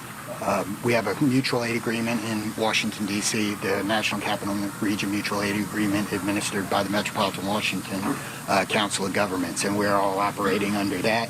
We're operating under a unified command. Everybody's together. So we also have requested state police helicopters from Maryland, and the Coast Guard helicopter is working. So this is a state and federal response as well. U.S. Coast Guard's got some boats in the water as well. So it's a highly complex operation. The conditions out there are extremely rough for the responders. It's cold. They're dealing with relatively windy conditions. Wind is hard out on the river. So they're out there working. We're doing everything we can to keep them safe. And with that, I'm going to turn it back to the mayor. Thank you. In Chief Bonnet from MWA. I'm Rick Bonnet, Fire Chief of MWA Fire and Rescue. Our unit, as Chief Donnelly already alluded to, at 2048, we received an alert from the FAA tower of an aircraft incident involving a commercial aircraft and a helicopter. Our units immediately responded and deployed 3 boats and immediately called for mutual aid resources. Again, as Chief Donnelly said, it's an active operation that's going to last many hours as we continue to work through recovery efforts and rescue operations. This will be ongoing for quite a while. Our thoughts and prayers are with the families and our communities, and we appreciate all DC's support to our agency and our federal partners. So with that, I wanted to turn to the senators who are from Kansas who wanted to say a few words. First, Senator Moran, and then Senator Marshall. Senator Moran, and then Senator Marshall. Mayor, thank you, and Mr. Secretary, thank you, and to our first responders, thank you very much for all that's taking place here. I'm Jerry Moran. I'm a United States Senator from Kansas, and I chair the subcommittee and Commerce Committee on Aviation. So we have really a serious and sad circumstance that we want to be here to be helpful. And we're praying that our responders are safe and the folks who are on that flight are recovered. The circumstance I would describe is that I know that flight. I've flown it many times myself. I lobbied American Airlines to begin having a direct nonstop flight service to DCA. That flight has been in existence about a year. And it is certainly true that in Kansas and in Wichita in particular, we're going to know people who are on this flight, know their family members, know somebody. So this is a very personal circumstance as well as an official response. And again, we will do everything we can to make certain that we're supportive of the rescue efforts, and we'll do everything we can to make certain that our subcommittee and Congress is engaged in what needs to take place following the outcome of this evening and this month's kind of investigation. I've talked to NTSB, I've talked to the White House, I've talked to the Department of Defense, and I've talked to the CEO of American Airlines, and there is all of us pulling together for the best outcome possible. I'm honored to be here with my colleague, Senator Marshall, as we try to make certain that we care for those certainly back in Kansas that were on that flight. But it's a reminder that there are people here in Washington, D.C., in this region, in Virginia and Maryland, and many places else that fly to and from Kansas. And so we're rooting and supporting all those, regardless of where you're from. And Mayor, I appreciate the gathering here for us to try to provide information to those in Kansas and across your city. Thank you. Thank you. Yeah. Thank you. Well, thank you, Senator Moran and Mayor, Secretary. You know, when one person dies, it's a tragedy, but when many, many, many people die, it's an unbearable sorrow. It's a heartbreak beyond measure. And I know Senator Moran and I are here just to say we care. We wish that there was more we could do, but unfortunately there doesn't seem much at this time. I want the folks to back home to just know that we care, that we love them, and that this is a time when we'll have to join arms together and help each other out. We've been through things like this before, through tornadoes and floods and things, but it's really hard when you lose, you know, probably over 60 Kansans simultaneously. And I don't want to forget the pilots and the flight attendants, you know, who are doing, you know, do their job, and the military personnel we lost. You know, all those lives are so valuable, and it is such a tragedy that we lost them. You know, I think often in times like this, I try to find a scripture that, you know, is apropos, and this is from the book of Psalms. It says, "The Lord is close to the brokenhearted and saves those who are crushed in spirit." Certainly we're crushed in spirit tonight. We mourn with the families who lost loved ones, and we truly are joining them in prayer and wrapping our arms around them in love and compassion. Thanks for everybody for coming out tonight, and thank you for your thoughts and your prayers. So certainly I speak for the people of Washington, 700,000 of us who are extremely sorry for the families who are experiencing loss tonight. And so we want you to know that we will continue to work with American Airlines to share information as frequently as possible and make sure that we're getting accurate information out to the public. But my sorrow for all of the people and crew on the plane and our military personnel on the helicopter is very deep. I do want to turn to Jack Potter, who is the CEO of our Airports Authority, responsible for Reagan National Airport and Dulles International Airport, to talk to you about how the airport responded and what's going to happen next. Good evening. As was said, I'm Jack Potter, President and CEO of the Metropolitan Washington Airports Authority. Thank you all for being here tonight and under these very, very grim circumstances.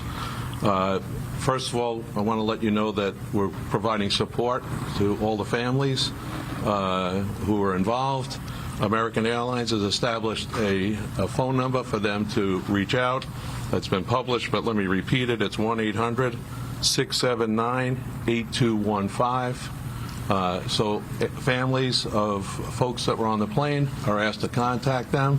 We did have folks who were at the airport to pick up loved ones, and so American has set up a center in their in their lounge at the north end of the airport, and we've directed the families there, and there are folks there counselors there to work with the families. We did have aircraft that were in the air. They were diverted to Dulles Airport, some 19 aircraft. We had personnel, United and others had personnel. We want to thank WMATA for extending their hours on the Metro to make sure that those folks were accommodated. Right now, as was said earlier by the chief, we're in a rescue mode. We will continue in that rescue mode. I want to thank all of the mutual aid responders, all the counties, the district, folks from Maryland and Virginia. Everybody's on site doing the best they can, and numerous boats out in the water right now. NTSB is on site. I want to thank all of the folks behind me, the Secretary, the Mayor, the 2 senators for all of their support, and we're going to continue to work through the night. I do want to make an announcement. People are, concerned about what's going to happen in the morning. Reagan National Airport will be closed until 11 o'clock.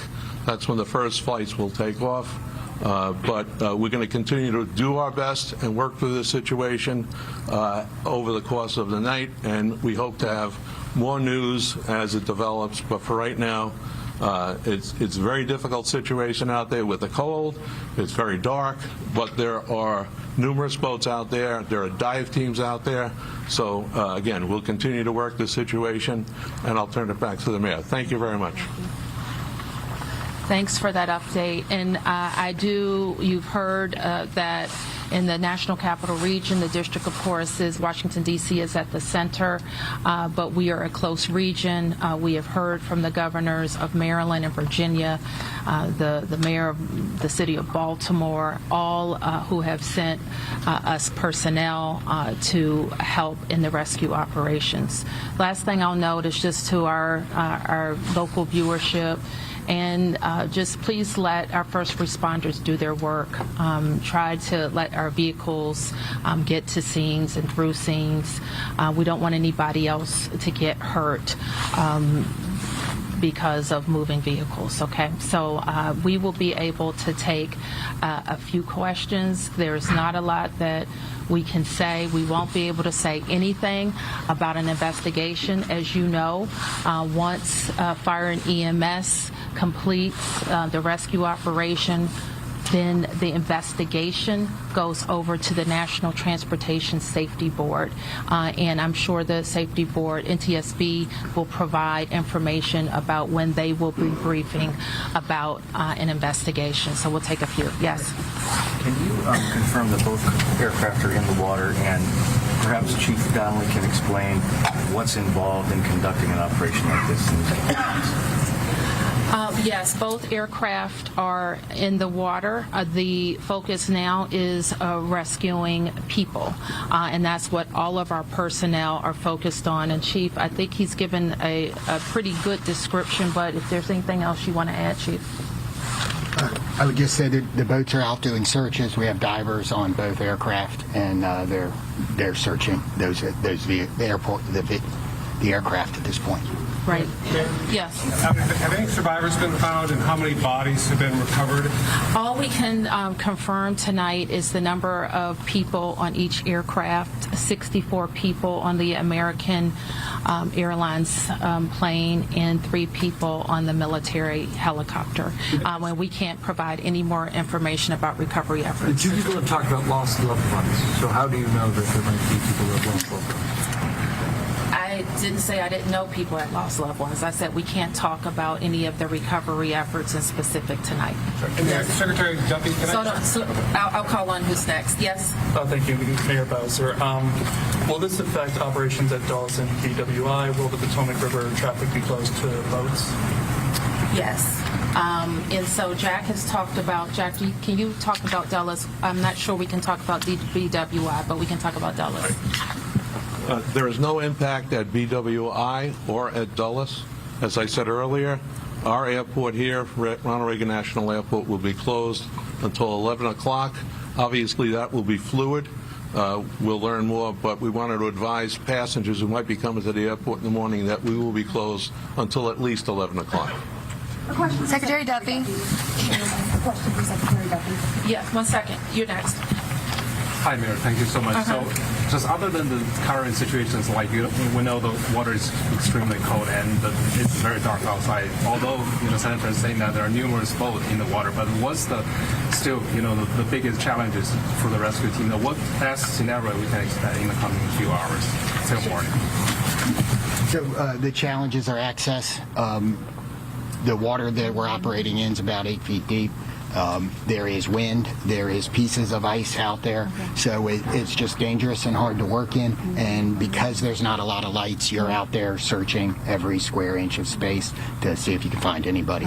Divers are doing the same thing in the water. The water is dark, it is murky, and that is a very tough condition for them to dive in. The question about the river, we'll make that decision later. The Coast Guard's on scene, and I would expect that it's not a high use time in the river, and we should not expect to have commercial recreational traffic on the river tomorrow. Okay, 3 questions. 1, 2, 3. It's for Secretary Duffy. Have you been in touch with the air traffic controllers who were in the tower at the time of the crash? I have not. You have not. And second question, this is your first several hours in this position. What are your thoughts? What are you feeling right now? My focus is on those who are impacted on this flight. Again, I've been secretary for a little over a day, and the tragedy that we're going to deal with this recovery, I think is touching everyone's hearts, whether it's here in the greater D.C. area or in Kansas. And again, I think everyone here is thinking and praying for those who potentially have lost a loved one. And thank you. Okay, your question? Could any of you give us any sense about how an accident like this could have happened so close to the airport, right in the heart of DC? There have been reports that the DCA tower contacted the helicopter moments before the crash to ask if they had sight of the aircraft, that apparently the helicopter reported that it did have sight of an aircraft. Is it possible that it had the wrong aircraft in sight? Do you have any sense of what went wrong in those final moments? I know that the National Transportation Safety Board in its investigation will be able to search on all of those questions. We wouldn't be able to talk about that tonight. Yes. 2 points for Secretary Duffy. The first being, you were talking about how you were in the situation room with the president and he had said both being there. Can you tell us more about the president's initial reactions to this, as well as the executives with the military helicopter? So I was not in the situation room. I did have a conversation with the situation room where the president was located, as well as with Secretary Hegseth. We're exchanging information. I would just note that not just the local team, but the federal team has performed very well in this crisis. I know the president is incredibly concerned about what's happened here today. I'm sure we'll continue to hear more from him, and I'll continue to consult with him and Secretary Hegseth. When it comes to the resources that you'll be able to provide on the federal level, do you feel like you're getting what you need? Absolutely. The president has committed to this team and to the NTSB through the DOT that we will provide all resources necessary as we go through this recovery, but also the support from FAA and DOT as the NTSB investigates. Mr. Secretary, do we know the condition of these aircraft? Are they whole? Are they split? Are they pieces? Again, I don't think we can comment on that. Our focus is on getting the passengers and crew out of the water. And just one more clarification, because earlier we got guidance that DCA was going to shut down at least until Friday at 5 a.m. I just heard 11 a.m. tomorrow. Okay. Thank you. Okay. We can take a few more questions. A question here, and here. Mayor Bowser, can you just confirm, has anybody been transported to the hospital? Again, I can't say anything about the rescue operation right now. Who was next? Yes. Yeah, Chief Donnelly, can you speak a little bit more about the unified command who leads this phase of the rescue and recovery? At what point do you then change phases? And can you describe to us the scene as best you can when first responders first arrive? So I happened to be listening to the radio this evening when the call came out. I listened to the responders come in, and the initial response, they were very professional, trying to locate this. This is, if you can imagine, the river is a large black spot at night with no lights on it, except for a few buoy lights. So they were out there looking. The boats pretty quickly were able to locate one of the aircraft and get there. So that's what's going on right now. Everybody's working on that. We will reevaluate where we are with the rescue operation in the morning when we get a better sense of it, but we are still out there working, and we're going to continue that throughout the night. Is there a sense that there are survivors? We don't know yet, but we're working. Is any part of the search happening over land? No, we're all in the water. Yes. Oh, you got a question. Somebody didn't get a question. Hold on. Yes. I just wanted to ask, do you have an estimate yet on how long the recovery efforts will take? So experiences like this we expect to continue our operations in the fire department for multiple days. And then I would expect the investigation goes longer than that. Okay, you didn't get a question, and you were next, I think. Okay, thank you, Mayor. Thank you, Mayor. My question is, do we have any plan to prevent future crash or future accident, do we have any like to reform the authority, the airport control to calm those people who are flying in the next few days? And also, how long the rescue is going to last? Are we going to stop rescue after tomorrow 11 a.m.? It's like divers team, because they are still in the golden hours now. No. I mean, I think you just heard the chief said we're going to be out there as long as it takes. And we're obviously trying to get to people as soon as possible, but we are going to recover our fellow citizens. Yes. This is for the Chief and Secretary Duffy. How do you balance the search and rescue operation with preserving the scene for the investigation that's now underway? So, from the fire department's point of view, we are always going to put people first. But I don't think that I think our operations, because we have a unified command, we are all working together, and the NTSB is in contact with us, and we will work together to make sure that if there's crucial evidence that it's preserved. And that's something we do every day with our police department on crime scenes and things. So life comes first, and everything else is after that. Okay, last question. Yeah. Secretary Duffy, I just want to ask, I know it's early, but are there any immediate actions the FAA should take to prevent helicopters and commercial airplanes from getting too close to one another? So obviously there'll be a review of what happened here tonight, and after the FAA studies what happened, we will take appropriate action if necessary to modify flight paths and permissions. Do you have any more details about the helicopter mission with the Black Hawk? And Mayor Bowser, have you heard directly from President Trump? I spoke with the President's National Security Advisor, and I have not talked to the President yet, and I do not know what the mission was. So let me close by saying again, thank you to the members of the press to help us get information out to the families. The American Airlines number is 800-679-8215. 800-679-8215. And I expect the airport will likely provide additional information in the morning. Thank you.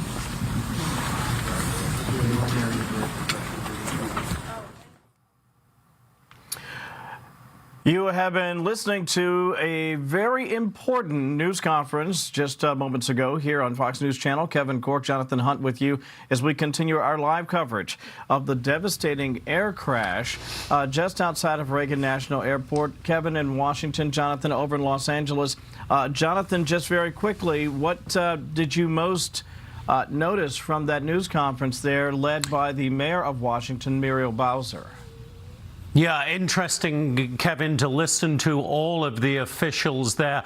I think listening to the fire chief saying that this remains at this point a rescue operation was extremely significant, that they simply do not know if there are any survivors. But juxtapose that with one of the two senators from Kansas who was there, Senator Roger Marshall, who said, and this is a direct quote, "It's hard when you lose 60 Kansans simultaneously, plus the crew, and the helicopter crew." So no fatalities, no word on fatalities, nothing confirmed from those officials yet. All that Mayor Muriel Bowser would confirm is that 64 people, including those 4 crew members, were on the plane. 3 people were on the helicopter. So what we know now is that both of those aircraft, the chopper and the regional jet, sit in about 8 feet of water.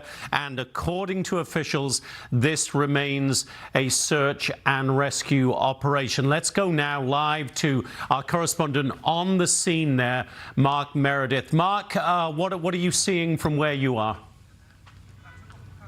Jonathan and Kevin, good morning to you both. We have seen the search and rescue operation underway for the last several hours here on the banks of the Potomac. We are just shy of Reagan Airport, one of the runways that was being used earlier tonight. It obviously has now been shut down, and as we heard in that news conference moments ago, Reagan Airport will remain closed until at least 11 a.m., so roughly 11 hours or 10 hours away from now. What we have also seen is a number of the search and rescue teams and their helicopters that have been going up and down the Potomac, using their spotlight, looking for any sign of anyone anyone that could have survived this crash, as well as any debris that may have floated away from the original crash site. Just a few moments ago, police officers actually came up to us here in the media, including our crew, and they told us to move our lights off of the water because they're using night vision, trying to look for anybody who may be out there, and that the lights were distracting to the crew. Of course, excuse me, we complied. It's pretty cold out here. I apologize. And that was one thing we also heard from the mayor, is that how difficult the search conditions have been for the people that have been out here all night long. Even though the temperatures today reached into the 60s, at nightfall it got much colder. I was talking with a Coast Guard person who was out here simply witnessing what was happening. He talked about he would be really worried for anybody out there because it wouldn't take long, maybe 8 minutes or so in the water, and that it would just simply not be survivable. So yes, in the news conference we heard multiple times from officials that they were still hopeful that this is a search and recovery operation. At the same time, there didn't seem to be any good news that came out of this news conference. We were waiting for hours and hours, hopeful that maybe they would be able to say that they were able to pull somebody out of the wreckage, and of course that's not what we heard. Instead, it was about deploying all of the federal resources, state resources, local resources that are in this area to try to bring out any sort of good news. You heard in the news conference also questions about how this could happen in the first place, how a helicopter would be able to collide with a commercial airliner, especially one that was being cleared into land at a very busy airport in D.C. We heard from the newly installed transportation secretary who said right now simply they have to focus on the search and rescue operation, but there will be that investigation led by the NTSB, the National Transportation Safety Board, as well as the FAA, but it simply was too soon to tell what may have gone wrong. Yes, there's a lot of theories out there, and a lot of people are pointing, Jonathan and Kevin, to the video that has come out of this, because what was so surprising is that that's not usual for us to see in real time what happened. But because this airport is so closely watched in D.C., all the local TV stations have cameras on it. A lot of people also, I've seen dash cameras from Ubers and stuff like that. There have been multiple angles of this crash caught on camera. That, yes, will be a huge help to investigators, but it also helps all of us piece together exactly what happened and where it happened, just south of the airfield. Where we are is just about a quarter of a mile to a half mile away from one of the runways. We have seen a number of those emergency vehicles that have been stationed out there for hours, but I will say it appears, just from our vantage point, things have calmed down a little bit. Yes, you still see the helicopters going back and forth, but you don't see the emergency vehicles racing. You don't hear the sirens. Instead, it's mostly media and a few people that have come out to see what is going on. Let's talk about the airline's response. American Airlines, which is basically the company that is licensed out its name to this regional carrier that was running this flight out of Wichita, says they have set up a GO team, which is a team that is responsible for crisis response. Their idea is to come out to a disaster site, deal with families, deal with workers, deal with the government, the investigation, the media. We know that American is dispatching their team. I would imagine this regional carrier would be doing the same. As we also heard from the congressional delegation out of Kansas, they personally talked about how they believe that this is such a catastrophic incident that they realize there's going to be so many folks in Kansas that are going to be demanding answers, and they also promised, based on their position of power, that they are going to get to the bottom of it. We also heard from D.C.'s Mayor Muriel Bowser saying she has been in touch with the president's national security advisor. President Trump was briefed about this. He's been posting about it online. Kevin and Jonathan, everybody, of course, wanting to know, how did this happen? How could it be prevented? But right now, as we heard from those people working through the night in these cold temperatures, the focus right now is trying to see if anybody can survive this crash. Guys, back to you. Yeah, Mark, thank you very much for that. And Kevin, it is just horrifying to think of those people being thrown into the water from, I believe the plane was at a height of about 400 feet. And those who did survive that, then going into 8 feet of dark water. And as Mark was saying, that's very cold. The air temperature is one thing. The water temperature in the Potomac, a very different thing when that plane went in there just before 9 p.m., Kevin. Yeah, I can guarantee you. I'm sure you watched, as did many Americans, the coverage of the inauguration. And it was absolutely bone-chillingly cold here in the nation's capital. Yes, Mark mentioned that today was, relatively speaking, a beautiful day. But when it's been as cold as it has been here in Washington for the last several weeks, you know that water had to be absolutely freezing, 30s, mid-30s or so. So just how long someone might be able to survive even in those conditions really would be, I'm imagining, quite a short period of time. I heard Dr. Houman Hamadi mention that maybe a minute, maybe a couple of minutes, who knows how long somebody could even manage to survive in water like that, not to mention, as you pointed out, Jonathan, the tumult of an aircraft event, a crash in this circumstance. Let's check in with our senior congressional correspondent, Chad Pergram. He's been with us since shortly after the crash. He has more from very near Reagan. I believe you're on the Virginia side. Is that right, Chad? Yeah, I'm on the Virginia side of the Potomac River, the western bank just south of the airport. And what has happened here in about the past 45 minutes is we started to see these helicopters come through flying very low. They had been here earlier, and they kept getting lower and lower and lower and spraying their searchlights around the water. And they started to come very close to the edge here. We had some police officers walk out on these piers here with their flashlights. And in just the past 2 or 3 minutes, there have been 2 rescue boats that have come out to my left, that they're kind of out in the middle of the Potomac, kind of toward the middle, and there are 2 other vessels that have come up here where they are searching. So there's a total of 4 boats, and they're starting to look in this area. The reason we're told that is that the current would be taking debris and possibly, God forbid, bodies. In fact, there's one boat here that is coming up at the edge of this pier here, and you might be able to see their lights as they start to really look down in the water. They asked us to bring down our TV lights just a little bit ago because they needed to be able to see in the water with some of their night vision equipment. So this is the most activity we've seen since we've been here since a little bit after 9 o'clock all night long, of where they're really starting to focus on maybe debris or bodies that drifted down this way. Again, that plane was coming in from the south. So south is this direction, and they collided with the helicopter over here. The runway is almost directly behind me. Sometimes you approach from the south to Washington, D.C., and they take off to the north. Sometimes they do it the other way based on the air currents. And you see right now, one of these other police and fire rescue boats is coming up close to these piers. There's been a lot of focus in this area over the past few minutes just because of that current. Let me talk about Reagan National Airport and just the sheer volume of air traffic that they get. This is a far busier airport than Washington Dulles Airport, which is a much bigger airport.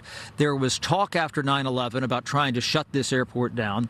Members of Congress indicated, in fact, and they kind of pushed because it's just a hop, skip, and a jump to go back across the river and get to the Capitol, and it makes it easy for them to fly in and fly out. You had, one of the Kansas senators alluding to the fact that this flight from Wichita had just been added in the past year.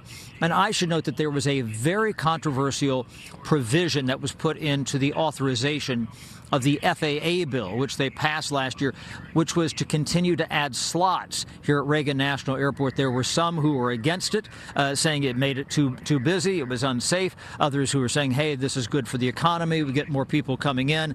There had always been a question about how far the range should be for planes flying in to Reagan National Airport. And so one would wonder, if you consider all the air traffic that they have that flies into this airport, as well as the helicopter traffic.